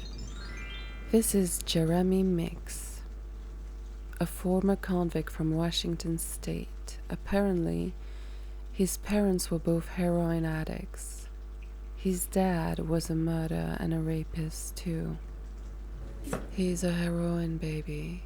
He was arrested during a gang sweep and went to jail for assault and robbery. Yet, his mugshot went viral over the net because his physical appearance is popularly hot. And now he's a famous fashion model and actor who walked in Cannes, New York, or the Milan Fashion Week and others. I'm not saying that not everybody deserves a second chance. Like he deserves it, probably. I'm not judging. I don't know. But come on now. Like another dude in his cell wouldn't have this beauty privilege. They wouldn't be able to turn their lives around like this, and you know it.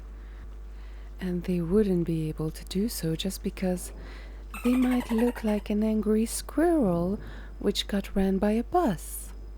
Conventionally speaking. But I just find it to be very hypocritical. The stereotypes around beauty sometimes. I don't know with which gang Meeks was affiliated with, but another man of color in America would have been eaten by the wolves after prison, once back on the streets. Like they wouldn't be able to live like he does if they wanted to live honestly and peacefully with glitter afterwards and dared to have their own spatial awareness to begin with. So that's a little bit like an affair. And oh my god, there's another one who got a modeling contract because of a viral mugshot from jail too. Chocolate Prison Bay, Meki Alente Lucky. He signed with Atlanta-based St. Clair's modeling agency after being arrested 5 times. 5. He was charged with attempted first-degree murder and assault with a deadly weapon, with intent to kill, inflicting serious injury. He also has some misdemeanor assault on a female under his sleeves, and other stuff in his cases that I won't dive into. But I mean, once you're a felon, everybody will perceive you as a criminal in your day-to-day life, within your spatial awareness, everywhere.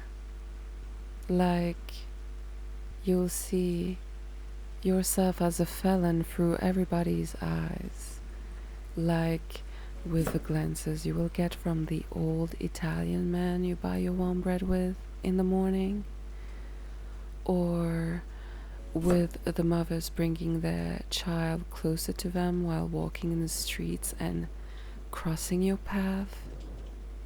These little reminders would just be the tip of the iceberg. But no, not if you are a pretty princess now.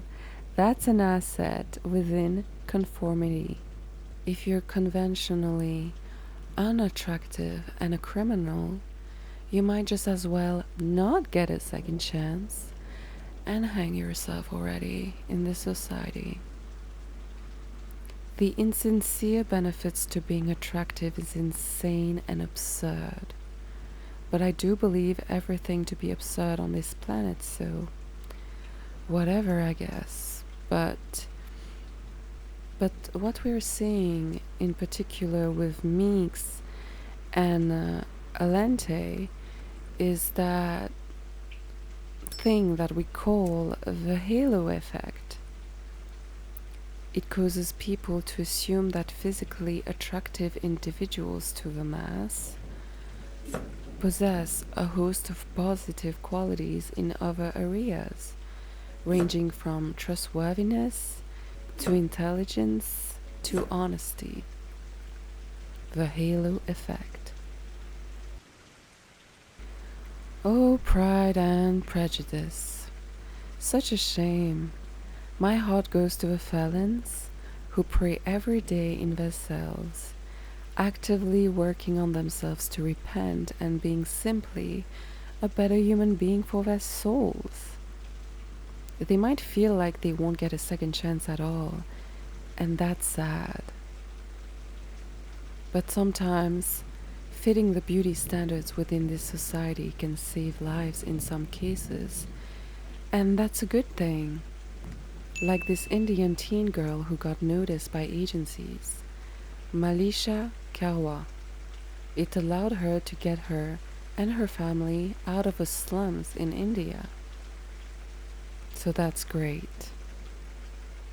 There's a lot of people struggling in this world. We shouldn't forget about this. It reminds me that even in Hercules, when Hades realized that his plan failed, he enticed Megara, also known as Meg, the cynical young woman who he enslaved, to play around with some feelings and find Hercules' weakness. Her story was that in her youth, Meg was romantic and open to giving love. She deeply cherished the relationship she shared with her boyfriend, who one day lost his life. To save him, she sold her soul to Hades and offered servitude to him. After all, he's the god of the underworld. Her boyfriend was revived, as agreed, but he heartlessly left Meg for another woman shortly thereafter.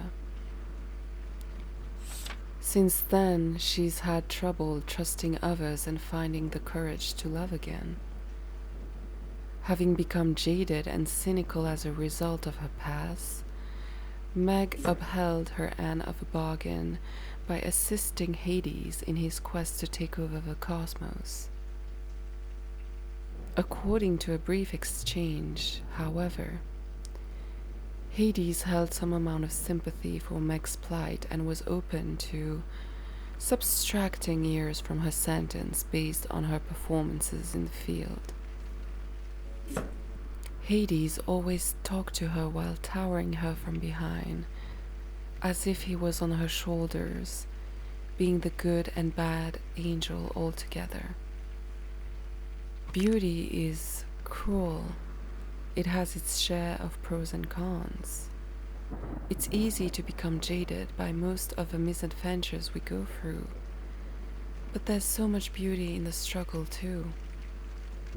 The thing is, to not find beauty in the struggle, so much so that you get stuck in a rut and become addicted by the pain. There's a balance to everything. Imagine selling your soul to the devil for the person you love, to save their lives, only for them to spit on your face afterwards. Now that's beauty for you. Like Megara, when you're beautiful, beings might just take advantage of you in so many more ways than if you're roughly unpleasing to the eyeballs of most humans. So that's some good news for you. Nah, I'm just kidding.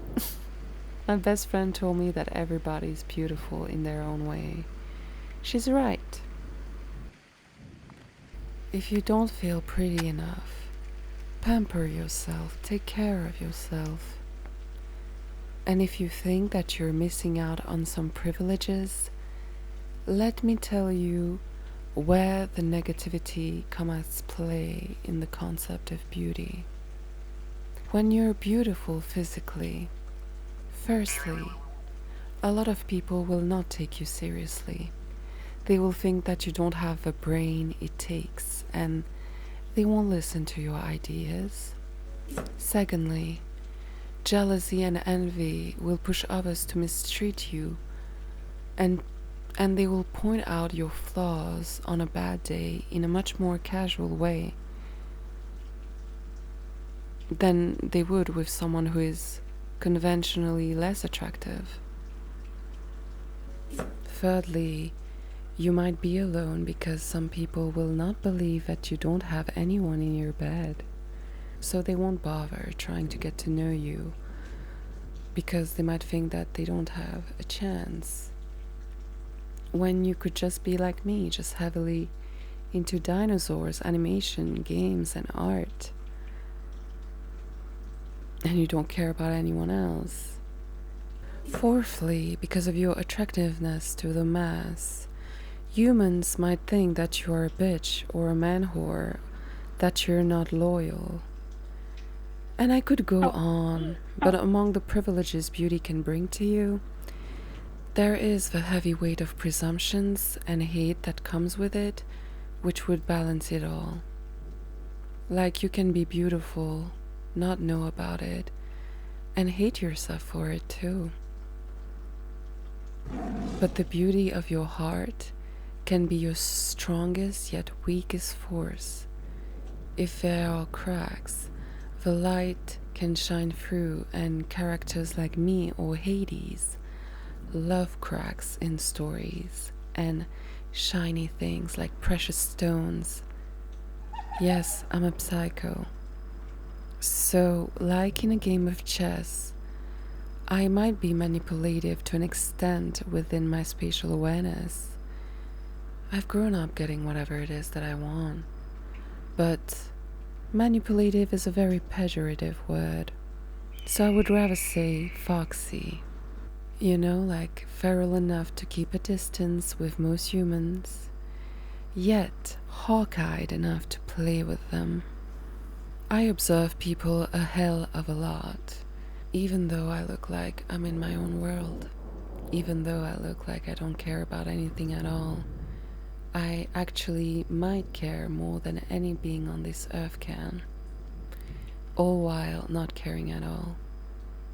I'm a paradox. This is why it's a little tiny weeny bit lethal to have an opponent like me. Like, I love to be silent, and yet I'm very talkative with people sometimes. So it can be hard to pinpoint me in the end. And it can also be hard to see it coming when I will know just the right words to say to make any specific person bang their heads against a wall until it bleeds behind closed doors, or eat dirt forever. Like I can always spit the truth, and I will always be in the back of your brains. Because in every twitch of yours, like a shark attracted to blood, I will study your pulse, your notions like in a game of chess, like in every bluff of yours in a game of poker. Like Hades, I thrive in conquering. There are rules for beings who take pride in their own beauty like me. Even my cruelty, on a certain extent, reflects love and who I've grown up to be. But several common of mortals are absolutely, disgustingly ew. Some rumors claim that Marilyn Monroe's body was abused by necrophiliacs after her death. But this has never been publicly investigated or proven. I'll put the definition on screen if you don't know what a necrophiliac is. But I believe it could totally be true. She was an enchantress, the Definitely could have been some obsessive people around her lurking, waiting to take full advantage of her. But it is truly disgusting to not even have peace and be abused after one's death. It is unforgivable, especially after a suicide. But hey, that's the world for you. If you're one of the most beautiful women known by everyone in your own time, you might just as well pay for it with your life and dignity. But this is very, very dark stuff, so I won't talk about this type of exposure in these facets of society yet. Not for this podcast. I just needed to let you know with an example to which extent some monsters would go to squeeze you dry, just because of a concept of beauty. But yeah, nevertheless, conformity is wild to me, as I said, with my being bullied by a few aspects of life. It personally just enforced my character and helped me get stronger over the years at school. I will always love my individuality, and you should too. I never conformed or bent my ways for the mass to love me. I'm not fake. And if you're like me, well, I just assume that some people are low-key scared because we got more potential than they will ever have in their miserable lives. Because within our environmental awareness, how unhappy could they be if they hate on anyone for no damn reason? Just for breathing, or just because we do not follow the motion of a wave? Or how crappy could they get if their sexual attraction leads them to do nauseating acts, unforgivable ones to us? Beauty is boring, lethargic. Beauty is manipulative, unforgivable. Beauty is misery, such a pity. Beauty is hypocritical, vexing to say the least. Beauty is crazy and cruel and very dark, if I must say.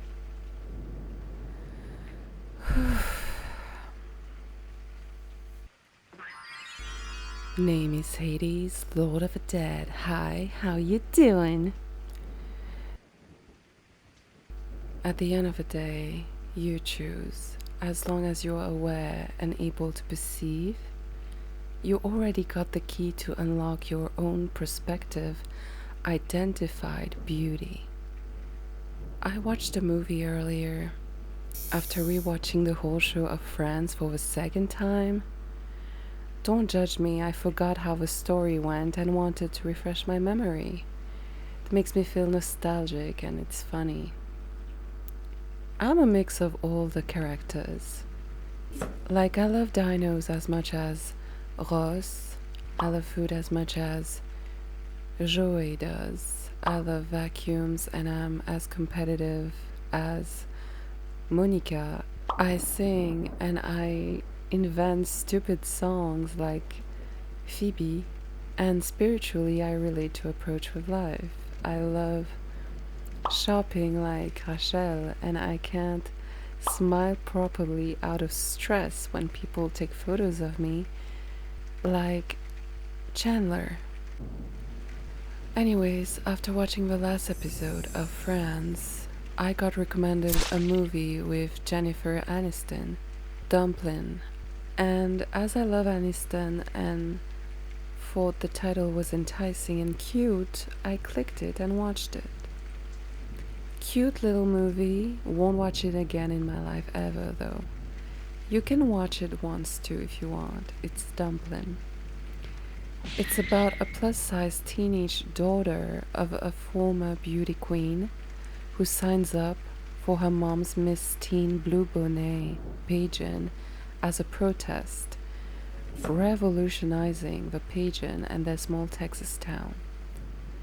And there was a quote which I loved, which I'm going to share with you, which is, "The world is filled with people who will tell you who you are, but that is for you to decide." This just feels like a shining beacon of hope. It is just a decision when it comes to being the most beautiful version of ourselves. It takes guts to say, "I am this, and I will stand by it." So it might be hard if you're used to pleasing others to follow my previous suggestion. I get it. Like we see it every day and night. Children, young adults trying to please their parents, families, and friends by choosing certain paths instead of their own. I know that growing up is hard, with all the self-sabotage due to the shame that we might feel in seeking validation and whatnot. It might disturb us low-key, and sometimes you even start to believe how others perceive you to be and become this more specific preferred version of you by others. Maybe you get the impression that you seem more beautiful and powerful if you don't stand up for yourself and bend yourself to please the needs of others' requirements. But if you don't stand up for yourself, who will? Who cares about everyone else? I see frequently snippets of videos over the net of people who struggled with their career paths and finally found themselves within a new space. There was one in particular which went like, "Oh, I wasted years on end studying architecture and ended up being a florist because that's what's made me happy." Well, that's great and inspiring. I love seeing these type of content. And I also said in my podcast, you should never waste your time trying to make others proud of you, even your parents to a certain degree. You should do everything to be proud of yourself, first and foremost. By doing this, in the process of finding yourself, you might perceive your soul a little bit more by standing up for yourself. Puis l'automne arriva dans la forêt, les feuilles devinrent jaunes et brunes. Le vent s'en empara si bien qu'elles dansaient en tous sens, et on sentait le froid dans l'air. Les nuages étaient lourds de grêle et de neige. When our sweet carrier pigeon, our endearing feathered creature, the duck, when he pursued his travel, he could feel the clouds in the sky and the snow coming. Un soir que le soleil se couchait dans toute sa splendeur, toute une bande de grands oiseaux magnifiques sortit des buissons. Le petit canard n'en avait jamais vu d'aussi beau.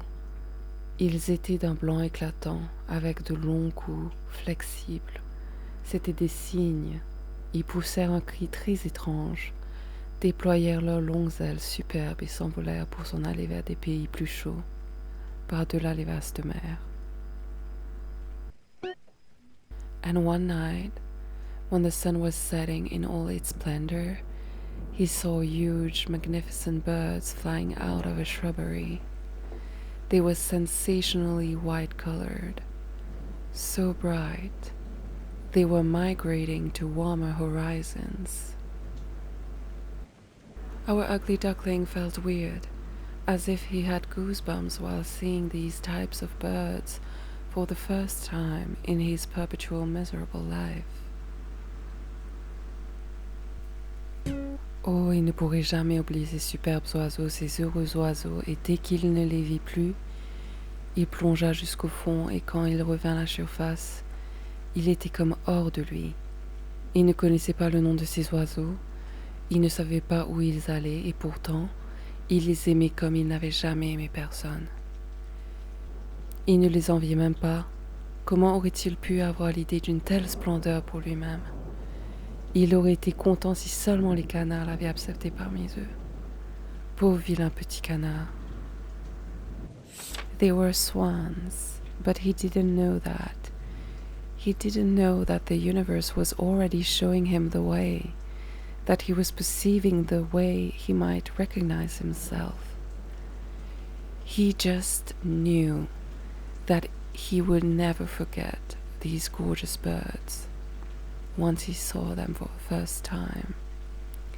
Et l'hiver fut si froid, le canton devait nager sans arrêt pour empêcher l'eau de geler complètement.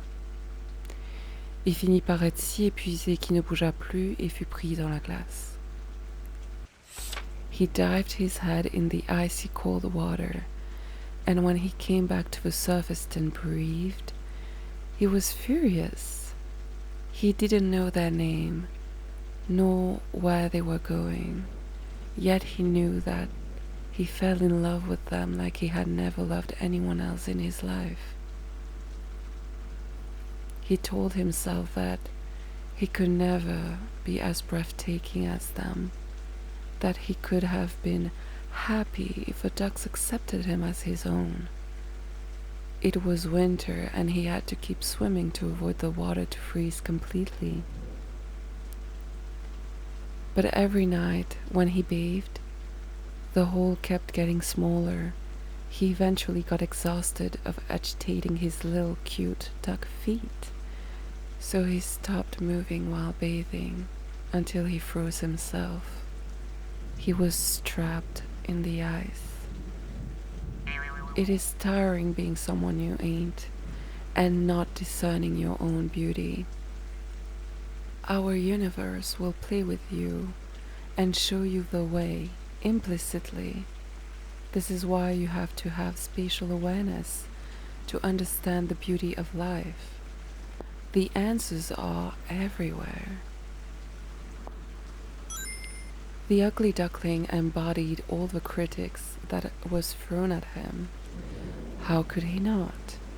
No one saw his beauty. He was born into the misunderstanding. He became everything that others with ugly brains dared to plant into his beautiful mind. And yet each time he got up and ran away from the common skepticals with an ugly heart. I'd like to believe that our sweet precious duck knew subconsciously that he was the most beautiful one because of his beaten heart. And at times of distress, I wish that I could reassure him by telling him that I understand all of these attempts in escaping the stupidity of others. They are just trying to hide their fear because we trigger them with our powerful flair. People that can't see the beauty in you won't be able to find beauty within themselves, and vice versa.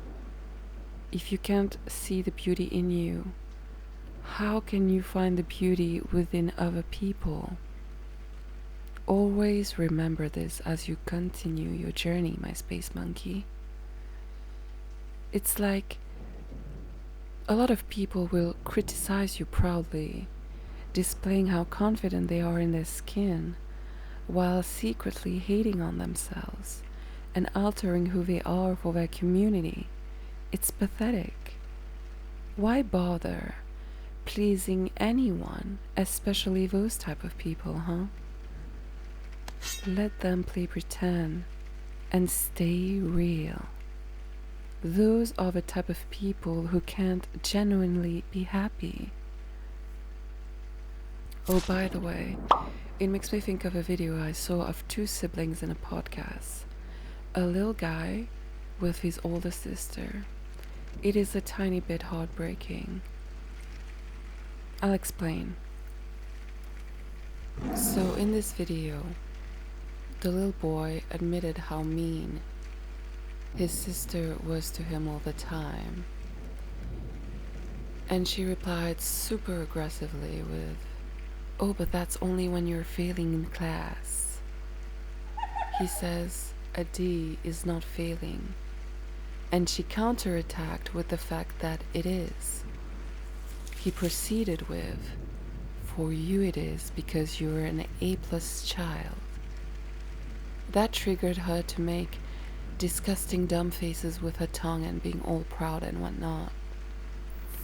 He yelled, "Shut the hell up. Your career is an OnlyFans." Now, for those who don't know, it's like porn, but I guess everyone heard of it by now. He continued with, "You can't be talking shit right now. All that studying was for what?" That made her face decompose completely, as if she was dissociating or whatever. It's just heartbreaking. Now, I get him. I get the little guy when he's in tears from the lack of emotional intelligence from his sister. I am the cadet of my family too. Being the youngest has its perks, and yes, we can make sparks fly at home or make them sea stars because of our sensibility and individuality sometimes, but that does not justify the being mean with us out of a feeling of superiority just because of a stupid age gap. So seeing this little guy cry made me cry because over the years it might just as well accumulate and escalate to the point where all you know is that their bond will be non-existent because he had to force himself not to care anymore because it hurts too much, and his sister doesn't understand. I could see how much he loved her and how miserable she was, even when she tried to hide it with indifference or silly faces. That act of dominance of hers in the beginning, just because she was supposedly an A+ student, made me mad when I saw this. I had good grades too, and bad grades. I am seen as highly intelligent by some, and a mysterious weird dumb alien chick to others maybe. But I never took pride in either or, nor am I the type to assert my foul wannabe power on someone that I love. She was yelling out of spite in the beginning to her brother because she can't even stand herself. In the back of the video, the song Poison Tree by Grupo was added, and it killed me. Such a beautiful song and such a sad little interaction. The boy knew what he was about, and even if she tried to make him realize that he could do better, the way she did it was nasty. Like the pressure and the yelling, the hurting, it can't truly help him. It might hinder him in the sense that he'll get sadder and think about the knowledge that he lacks rather than the one that he can gain. Therefore, I don't admire the type of people who are mean out of fake tough love, like at all. Because if I was her, I would rather let him know about the knowledge that he could gain rather than the one that he lacks. Nothing good can come from negativity. Nothing truly good can come out of insecurity, negativity. It can't. It made me think that she doesn't even love herself. I can see that. So how can she love her brother? If she focused more on her little life and her own dumb evolvement, maybe she wouldn't be quick to judge her brother. Instead of thinking about the things we don't love about ourselves, even if it is extremely hard because of others reminding us of our mistakes constantly, or because we're all our own worst judges and low-key trained to be maybe like, I don't know, masochists, we should try to cherish, value, and respect the smallest little cute details that makes us us, baby. And if you don't feel like training your brain and activate your beautiful energy all over these little neurons of yours, try again some other day. It's okay. Everything will be fine, even when times are rough. Like the moon, we must go through phases of emptiness to feel full again. Nobody can truly judge you if you know who you truly are. And that's why I felt a little bit like proud of that little guy in the video. It feels like he knows who he is, and he stands for himself, despite his sister yelling at him constantly. And yeah, I mean, her career path is not very honoring, so maybe she should tone down a little bit. Now, I am not criticizing sex workers and all at all. Actually, I respect the people that works and do things like that too, because this might take a lot out of your mental health. There are people with good hearts too, which are sex workers, but maybe they didn't have the choice at all, and it was the last thing that they had in mind, and yet they had to do it. I don't know how to explain it. Oh yeah, I said that I was gonna give you a tip to find your purpose on Earth earlier. Let's see.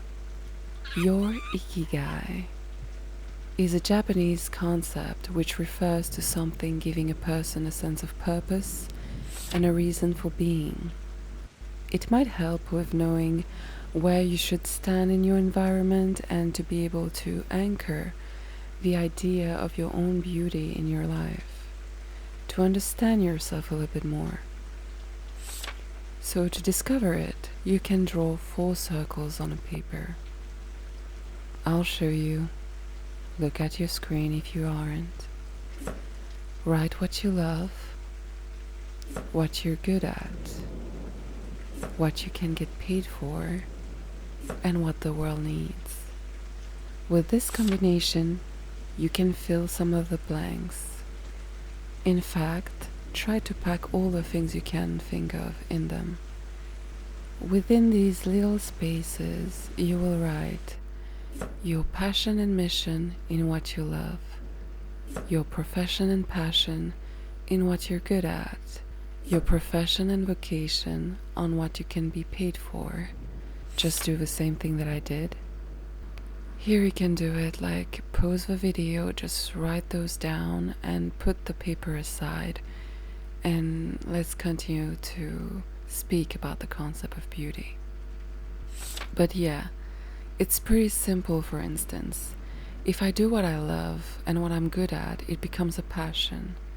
If I do what I'm good at while what I can be paid for, it becomes a potential profession of choice. If I can't be paid for what I think the world needs, then it becomes a mission because it's what I love. It's all pretty interlinked and open to your own interpretation. I haven't done it personally yet, but I'm curious to see, and I'll probably do it soon. I want to know if my unexpected 3D job, for instance, that I had since last year is in it. I definitely love doing 3D now, though. So much more than before, because I'm literally creating video game environments in 3D to display clothes in it. It's so cool. Like, the younger version of me would be so proud, even though I had an idea I would do that a few years earlier. Like, I would love to go back in time just to see the younger version of me and to tell her what I'm doing and to show her how I'm like. And I wonder if she'll think like I'm cool or something, but I really do love myself and I'm comfortable in whatever it is that I'm doing right now. I was an artist full time when I didn't work in an office for a few years. But it's never a stable income if you live like an artist, so when you're your own boss, being lazy and lounging will not help in discovering your full potential. Now that I have a job, I regret the time I spent relaxing rather than working on my paintings on the side. Now, even with a job, I do my best to find the time to do my paintings and to create my videos out of nothing. So I prioritize myself, who I am already, and can't wait to see what's to come. I really want to give me everything that I want, but you could spend years doing nothing special and wasting your time like I did too in a moment in life. And let me tell you, you might not feel happy, you might feel lost and miserable. Because I was happy, yes, I love to sleep and to be in my bed, to wake up at any moment at the day, but it lacks structure, and that makes you feel like you're not that much in control if you don't take control, and it kind of like makes you sad afterwards. Plus, after lounging for a few years, you might understand later that you lost precious times. It's so easy to take one more year out of our lives to enjoy it fully, without any responsibilities, and one more again afterwards, because I've seen people like that also who loves their bed and could sleep all day. We all do, but you will appreciate your sleep more if you worked for these hours of sleep, if you poured into yourself to become better. Now, if you don't have a job, can't get a job, or whatever, I am not forcing you to find one if you can't find one. I'm just saying that you should, in the time that you have in your free time, to just better yourself and work on your skills, the things that you're good at. That's all I'm saying. Hunger and curiosity into your own potential and intellect is a must to find beauty in your life, I think. Without no real goals, you're just aimlessly living. It's fine, but it's just an advice. Take it or leave it. Making yourself proud and trying to instill discipline into your life can give you an illusion of control, which is far better than the illusion of being okay with going on with the lazy flow of life. Like, when I started to work last year for the first time, I've made so much progress, and I've helped the team to progress too just by being there. It changed the whole game, and the videos started to pop and the clothes in them and stuff like that, and I was so proud that I was able to give them that. So yeah, if I had to fill this bad ikigai boy up, I'd say that paintings is a passion but profession too. So mine would look like repetitive in a way, I guess, because I do everything that I love. Don't know, but I know that my perfect job could also be like Sylvester Ricardo Moss right there. A professional mourner at your service. Look at this. Look at this Facebook post. It's so funny. Do you want to post your funeral?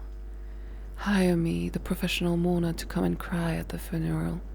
Below are the summer special prices. Normal crying, $50. Bohemian howling, $100.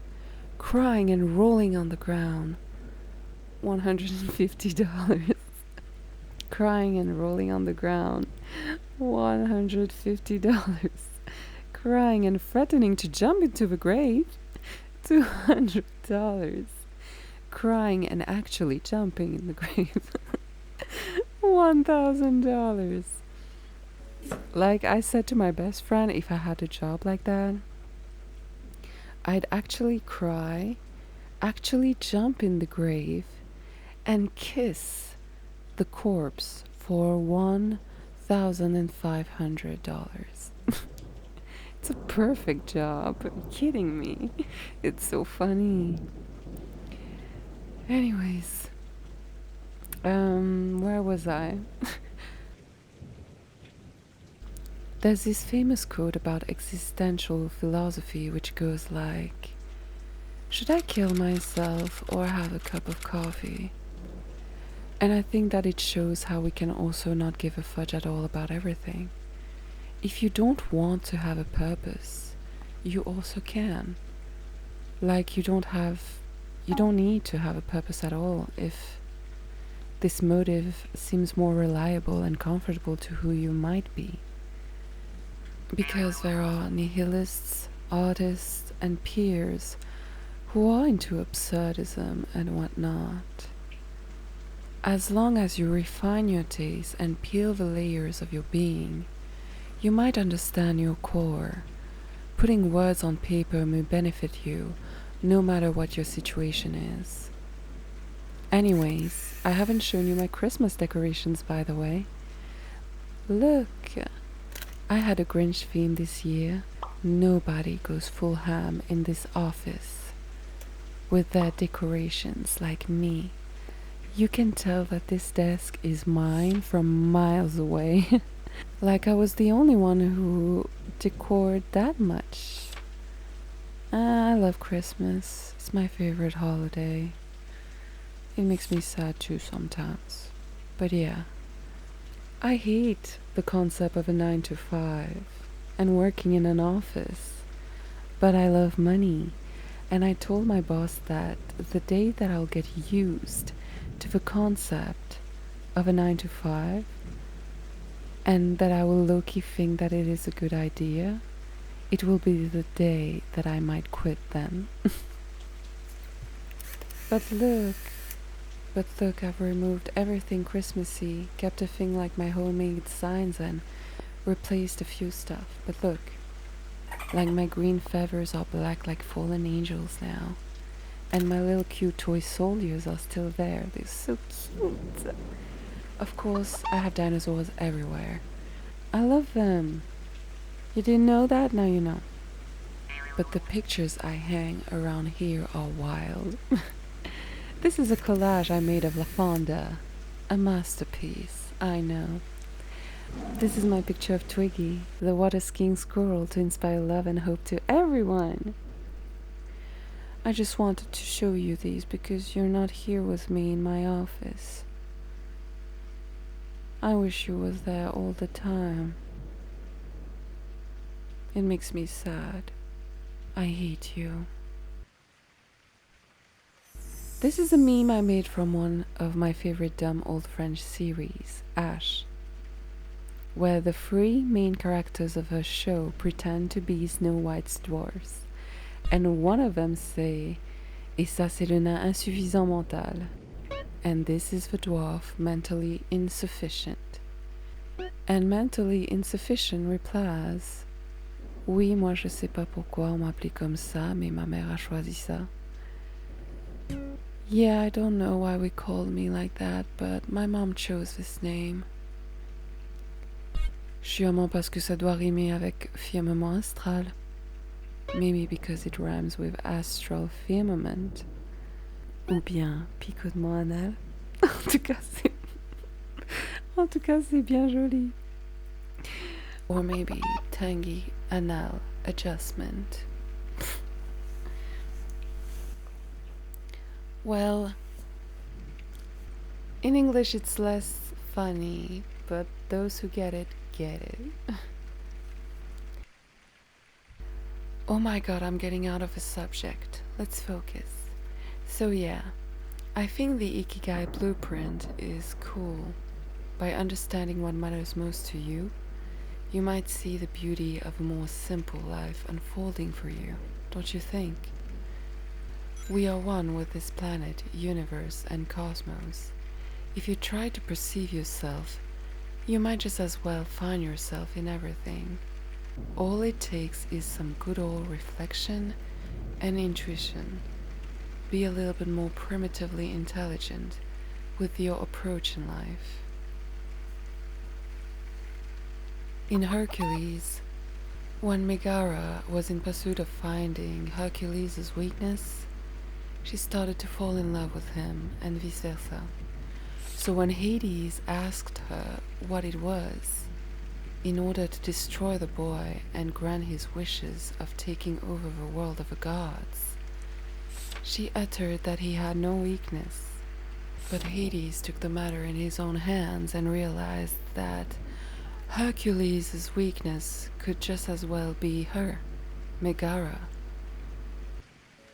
So he met Hercules, tied Meg, and enslaved her literally this time in front of him. And Hercules made a deal with the devil to save Meg.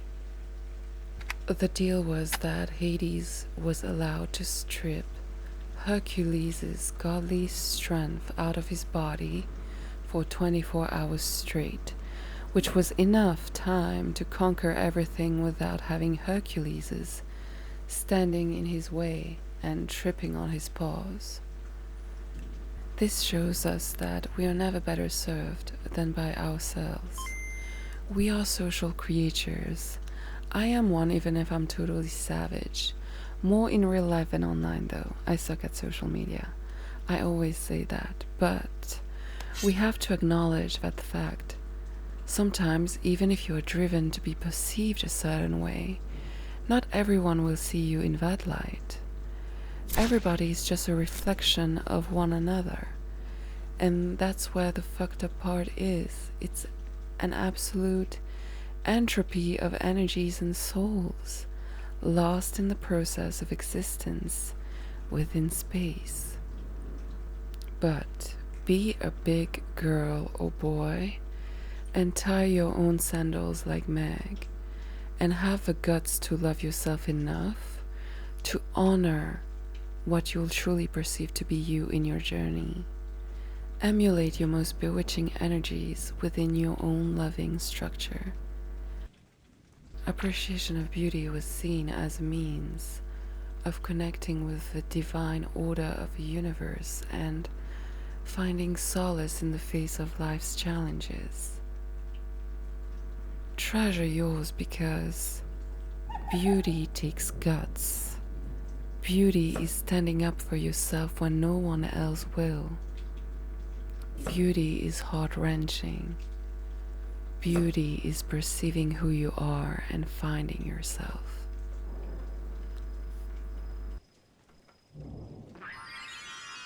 It's a small underworld after all, huh? Most of the times, you understand why some beings fall off a grid, because you have spatial awareness and realize everything most people are chasing is either fake or don't really matter. It's strange how we are wired.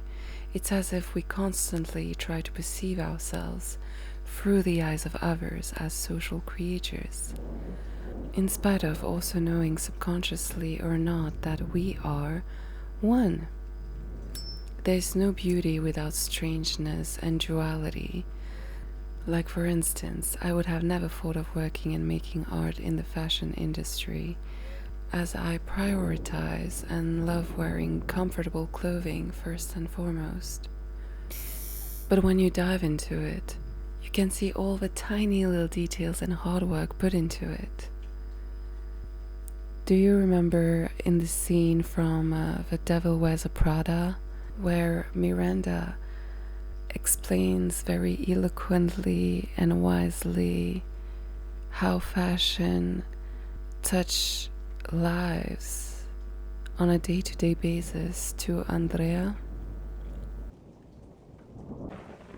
Well, what I'm about to say makes me think of this scene.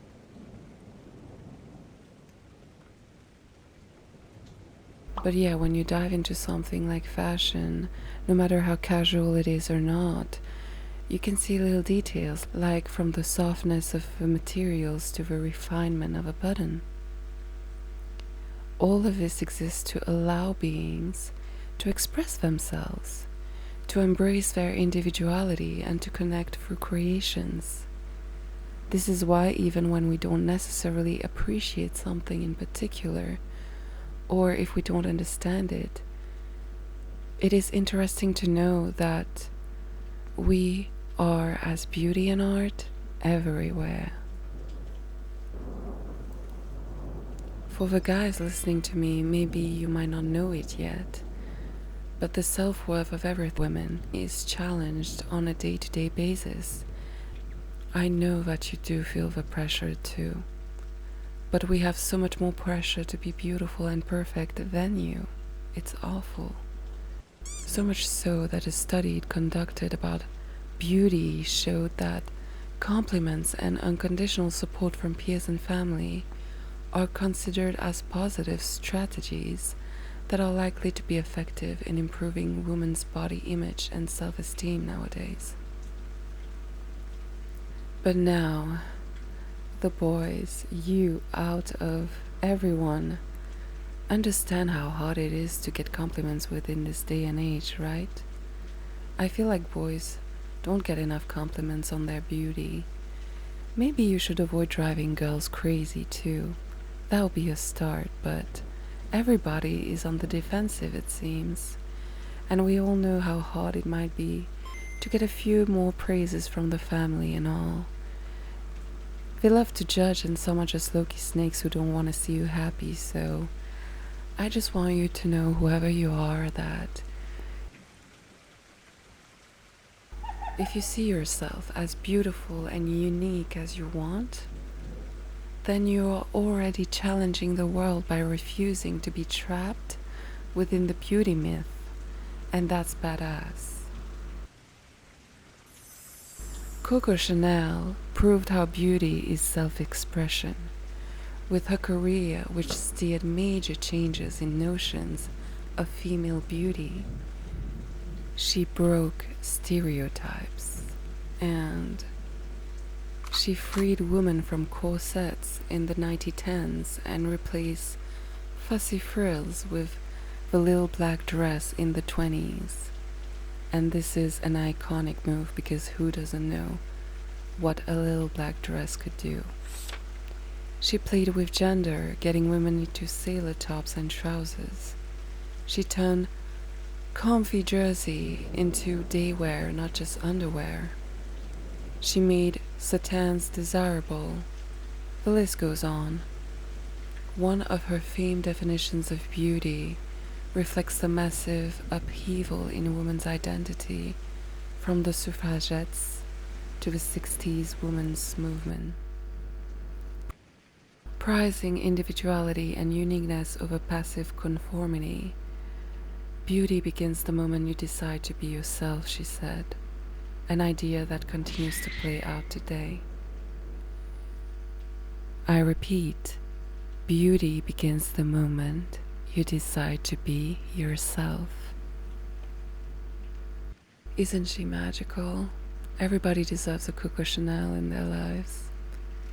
Art as beauty is everywhere. It resides within you, in your heart, in your soul, in your spirit.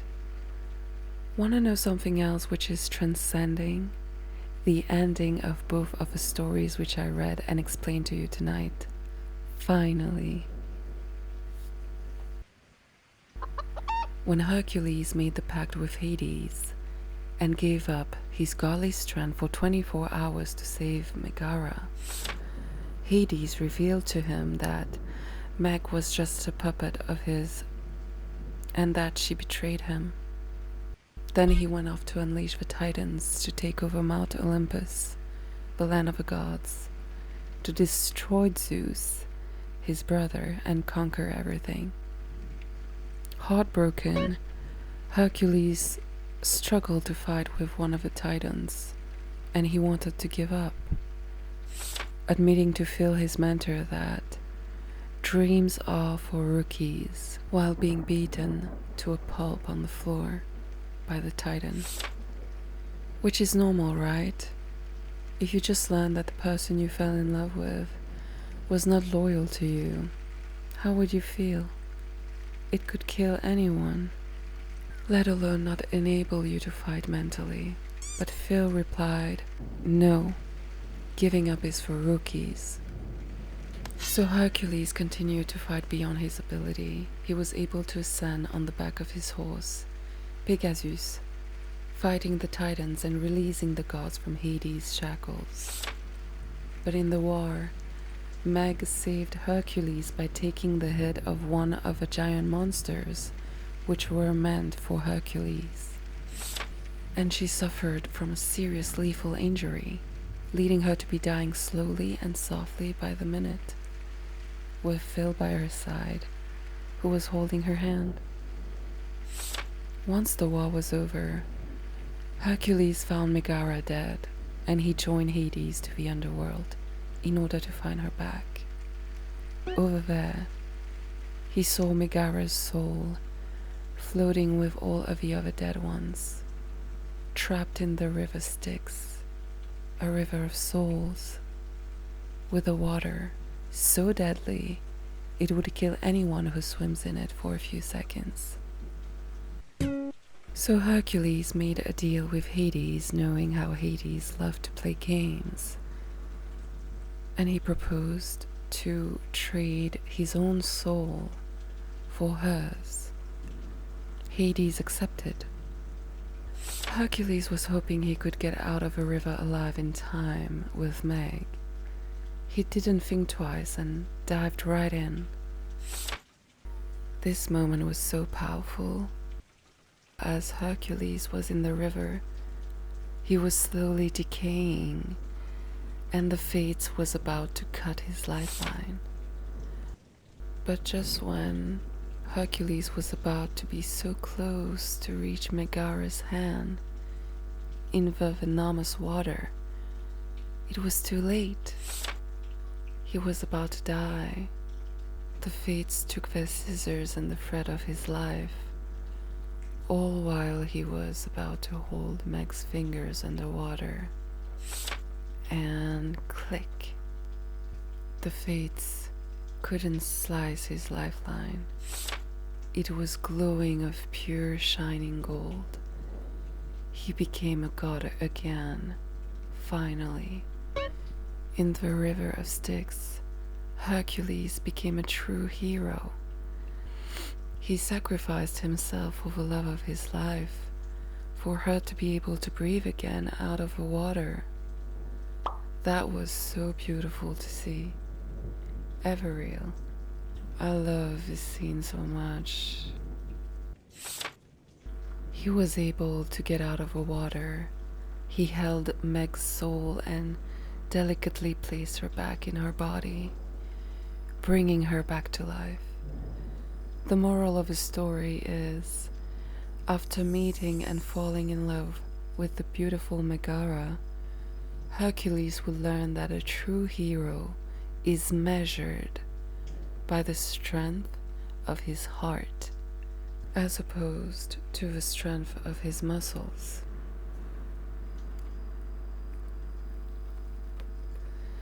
And measured is a great keyword here, because measurements and maths are usually what define beauty, but here we can see that it ain't at all.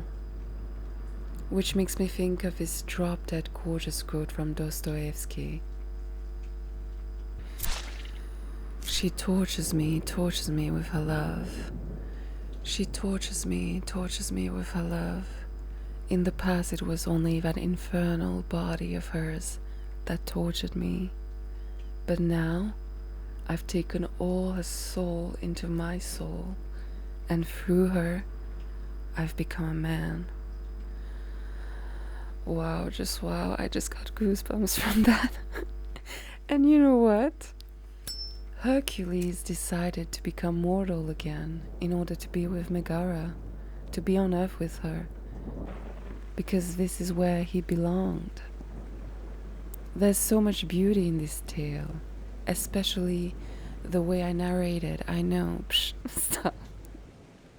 But in the beginning of it all, do you remember how Hercules felt like he didn't belong here? In the process, he forgave himself and the others. He truly looked inside of his heart. He knows where he belongs now. His spatial awareness has been restored as the lens of his heart has been focused and tweaked right in his journey. The difference between knowing where he belonged or not was the concept of his own beauty, in which he walked countless steps in his sandals already and found himself along the way, in which he fell in love, was loyal, and honored his feelings till his potential last breath. The beauty in which he fighted for himself and for the people he truly cherished is astounding.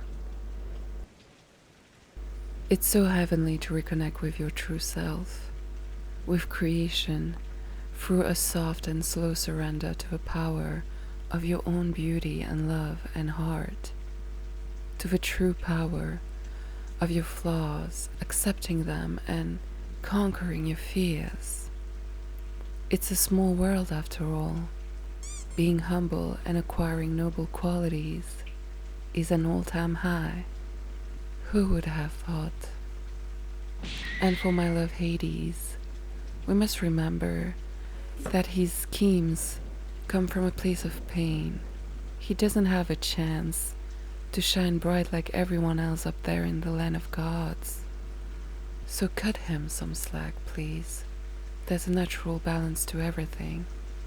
He's the legendary god of the underworld after all. It's just that a lot of people do not appreciate the beautiful, deep darkness it takes to value the sparkling light in the cosmos. And for our fairy tale of the adorable ducky, here is its completion at last, my space monkey.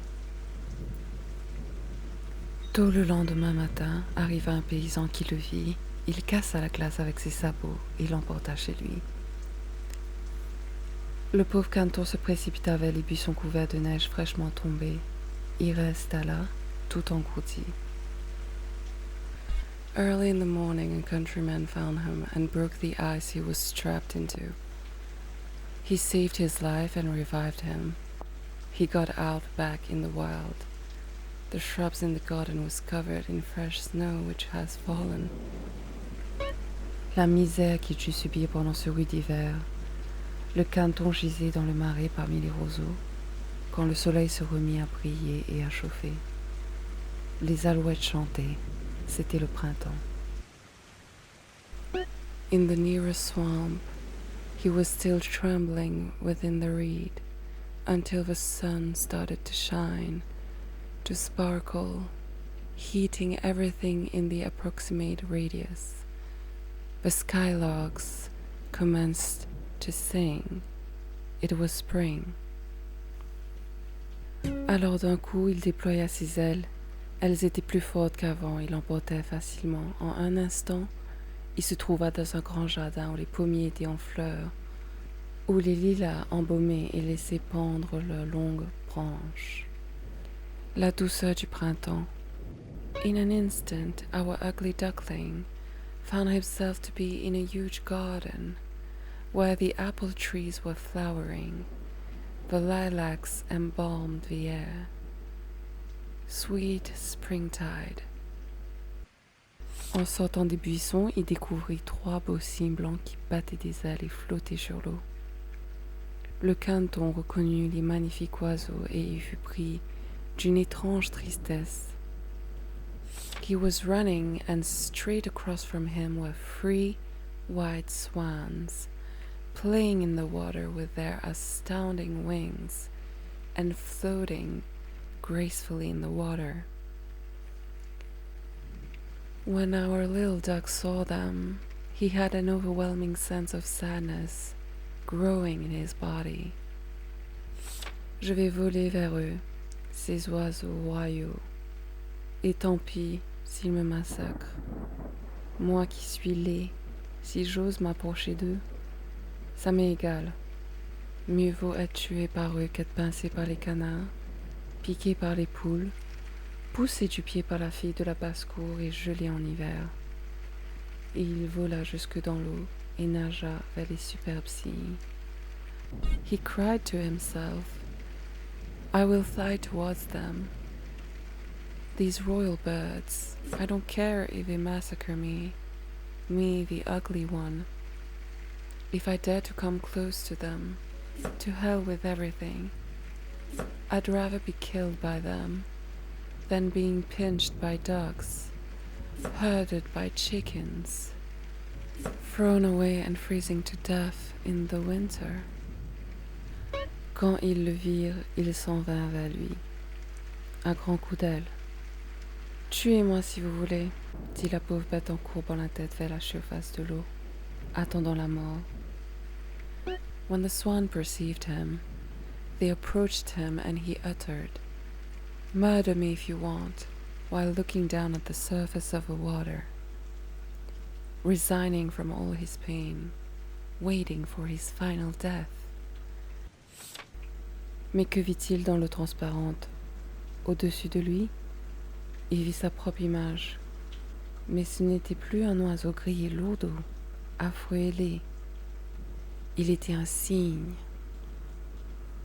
But suddenly, he saw his own reflection. He was not of a pale grey color anymore. He wasn't ugly and dreadful anymore. He was a swan. Peu importe qu'on soit né dans une basse-cour de canard si l'on est sorti d'un œuf de cygne.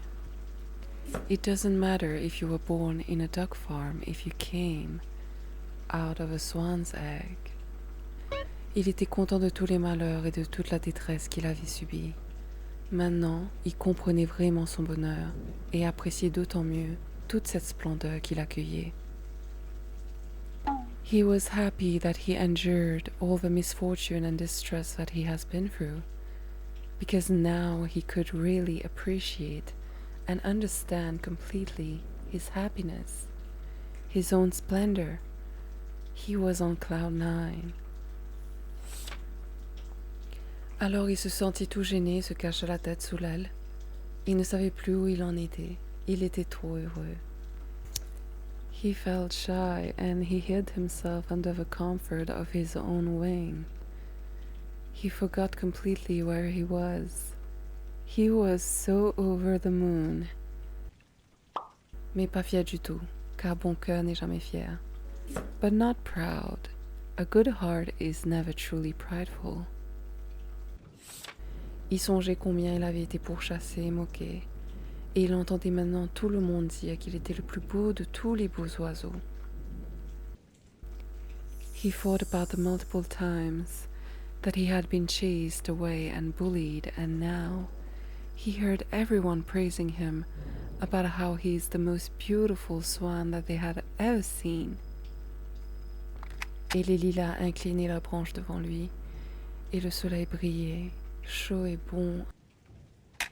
Even the lilac branches were inclining in reverence in front of him, and the sun was sparkling, so warm, so delicious, so sweet and simple.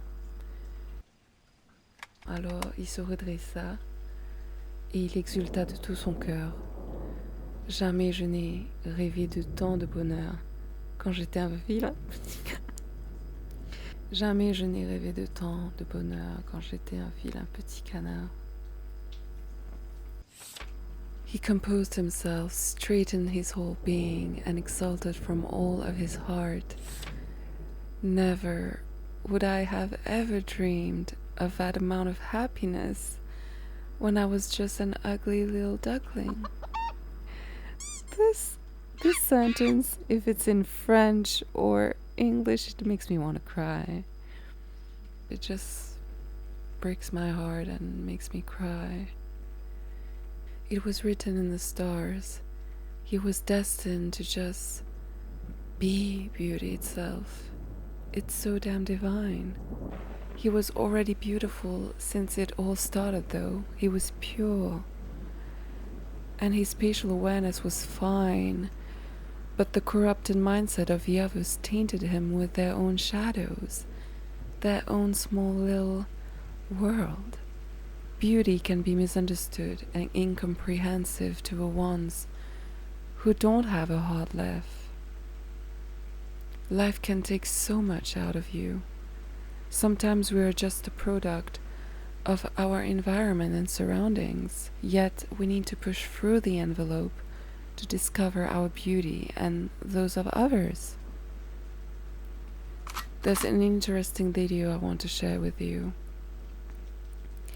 I'll put the link in my bio so you can watch it entirely if you want, but it's about the former ex-gang member Johnny, who confessed his story about forgiving his father after 20 years of pain and asking for forgiveness back. He also explained how the self-worth of most people is completely gone, and why he held on to drugs to escape his spatial awareness. He also talks about how he was helped from the core of his heart by his pastor and how his new beliefs has rescued him. He talks about God a little bit. How his son stole some gummy bears in their kitchen, putting the veggies aside and all, when he was only a baby who was once pure and now sinned because he's flawed like everybody else. I've also probably already said this in my podcast, Power X Love, that I ain't that religious. I do not know what happens after death. I just know that I don't remember where I was before being born. I simply didn't exist. And it's scary to think about, very weird. So I'm not preaching any old scriptures which people twist and turn in their favor, while still having no self-control or discipline. But I get what Johnny said, when you should have faith in a higher source, spiritually. If it's not your higher self, let it be the universe. But faith is so important in our lives. If we don't have it, how are we supposed to push through when everything is burned to the ground in our lives? There are days when I'm like XXX and say to myself like, fudge everything in this world that makes me crazy. I could look at the stars and be like, okay, that's all you got. Keep it coming, 'cause I can't feel a damn thing anymore. I feel empty.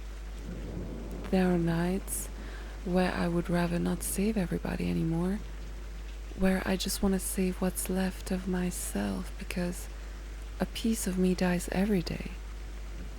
Did I explain this already before?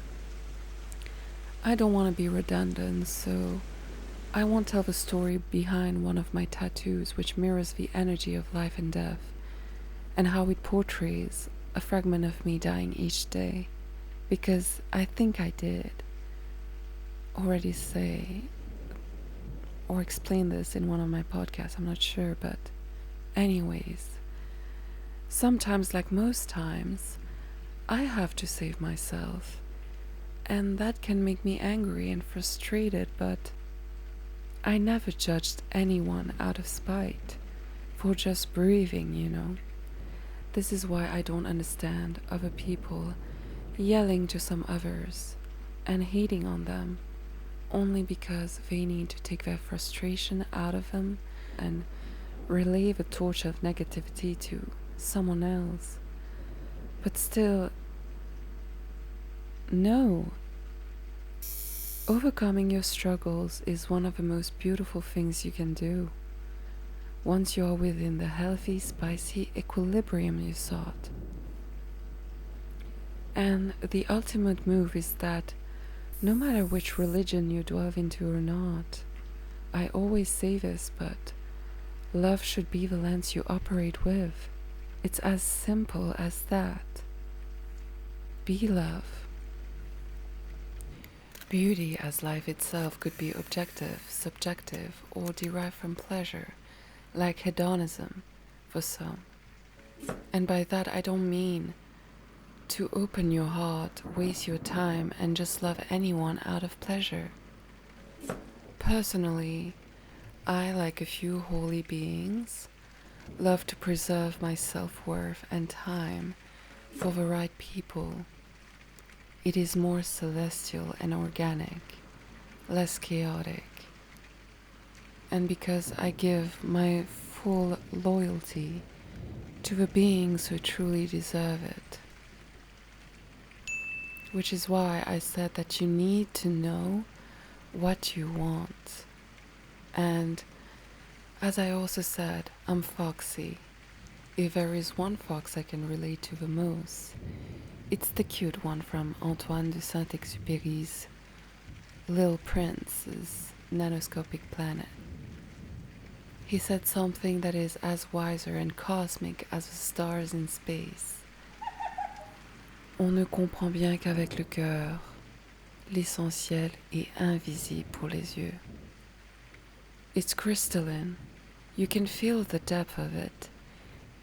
Even more if you don't speak French, I think, as you can hear the vibrations in my voice or tone changing. It is only with the heart that one can see rightly. What is essential is invisible to the eye. Beauty is beyond skin deep. To accept that is to be aware of the space, the cosmos, and all of its potential. Apprivoiser, to tame, is another thing, another word, another concept from the Little Prince. Once you decide to tame something, you allow it and its beauty to enter your own small little world. It becomes a part of you, your heart and your soul. It's like the Little Prince falling in love with his rose on the asteroid, more and more each day, because of the intelligence of his own heart within the cosmos. He has put aside his perception and individuality aside to care for her and through her. Now, if you ask me, this is real love. It's to allow the beauty to enter your soul. Now, what does this evoke to you? I'll tell you. The answer is, we are beauty itself. I don't remember where I glimpsed at this passage, but it is mad gorgeous and magical. It summarizes perfectly what I'm trying to say to you in this final part of my podcast. Through visual perception of a physical world, the soul can gain glimpses of higher truths and realities that transcend the material realm. The experience of beauty serves as a reminder to the soul of something it once witnessed while journeying with the gods, before being embodied in the physical world. In this context, it acts as a trigger that evokes a deep longing within the soul, beckoning it to reconnect with its divine origins. Wow. Oh. Beauty is simplicity. Beauty is to be. Beauty like forgiveness and love is divine. Beauty like darkness is deep, dense, and rich. Beauty is to tame. I don't know what you particularly believe in, but you can interpret the word divine as in the universe, God, or your true nature, or your highest self. It's as you wish, but beauty evokes a deep longing within the soul, beckoning it to reconnect with its divine origins. Finally, as a conclusion, beauty is genius, like creation itself. Yet, will you be mad at me If I say to you that there is no beauty, after everything that we've been through and listening to my whole podcast, I'm sorry, but I warn you. I said that I'm poetic and I like to stimulate your mind. I really hope you get the whole idea of my message here. Because beauty can be a lot of things. But there is no real concept of beauty in the end. There is only light and perspective. You can't really define it. And yet, you can in so much more ways that you would have thought. There's always a contrast with whatever it is that I say. Like Hades, I like to play, especially with words. So whenever I mentioned our spatial awareness, that's mainly what I meant.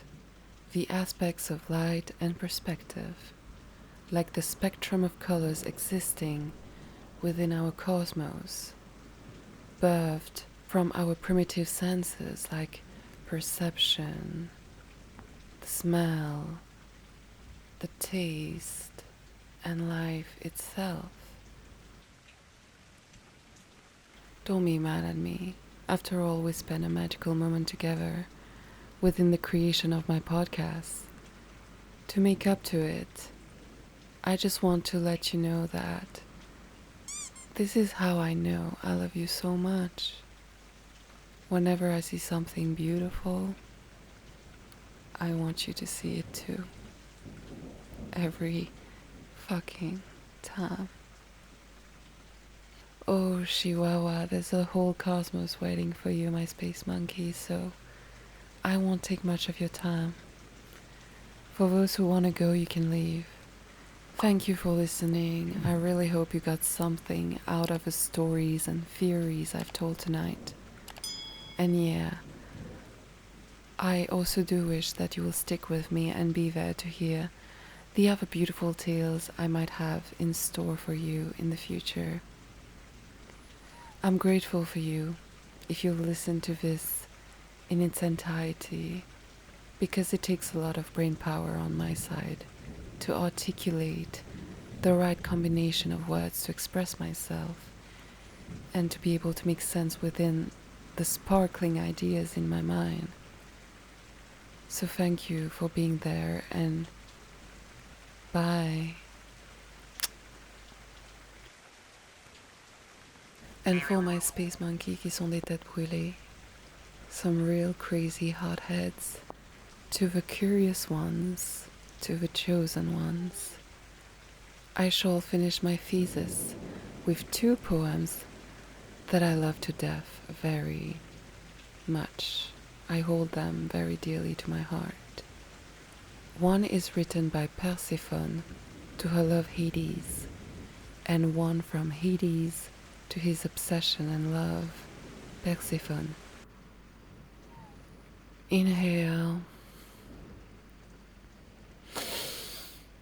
Enjoy.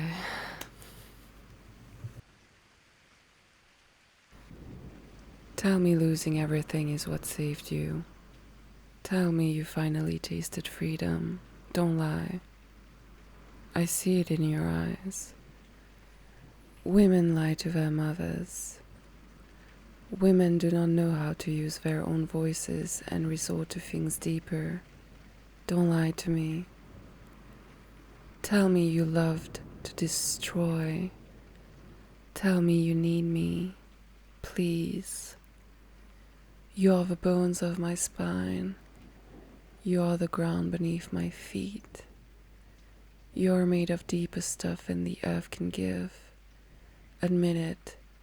You're lost without the waiting. Can you ever imagine yourself in paradise? Even the daughter of gods must know loneliness, must sometimes want nothing more than to be trapped in a hell of forevers. Thank me, you queen. I've given you forever. Where we go when he closes my eyes, and under what country, Some blue darkness farther than hell, a landscape of absence in root and stone. There are no bodies here. We dream shapeless dreams, a constant, cloudless storm. Mother, I'll never wake up from him. I have already traveled too far. My mouth is the color of his mouth, and his arms are no longer his arms. They are mute as smoke, as my first white dress, and the spear of his name, once ferocious, dissolves on my tongue. Like sugar, like birdsong, I whisper it. Hades,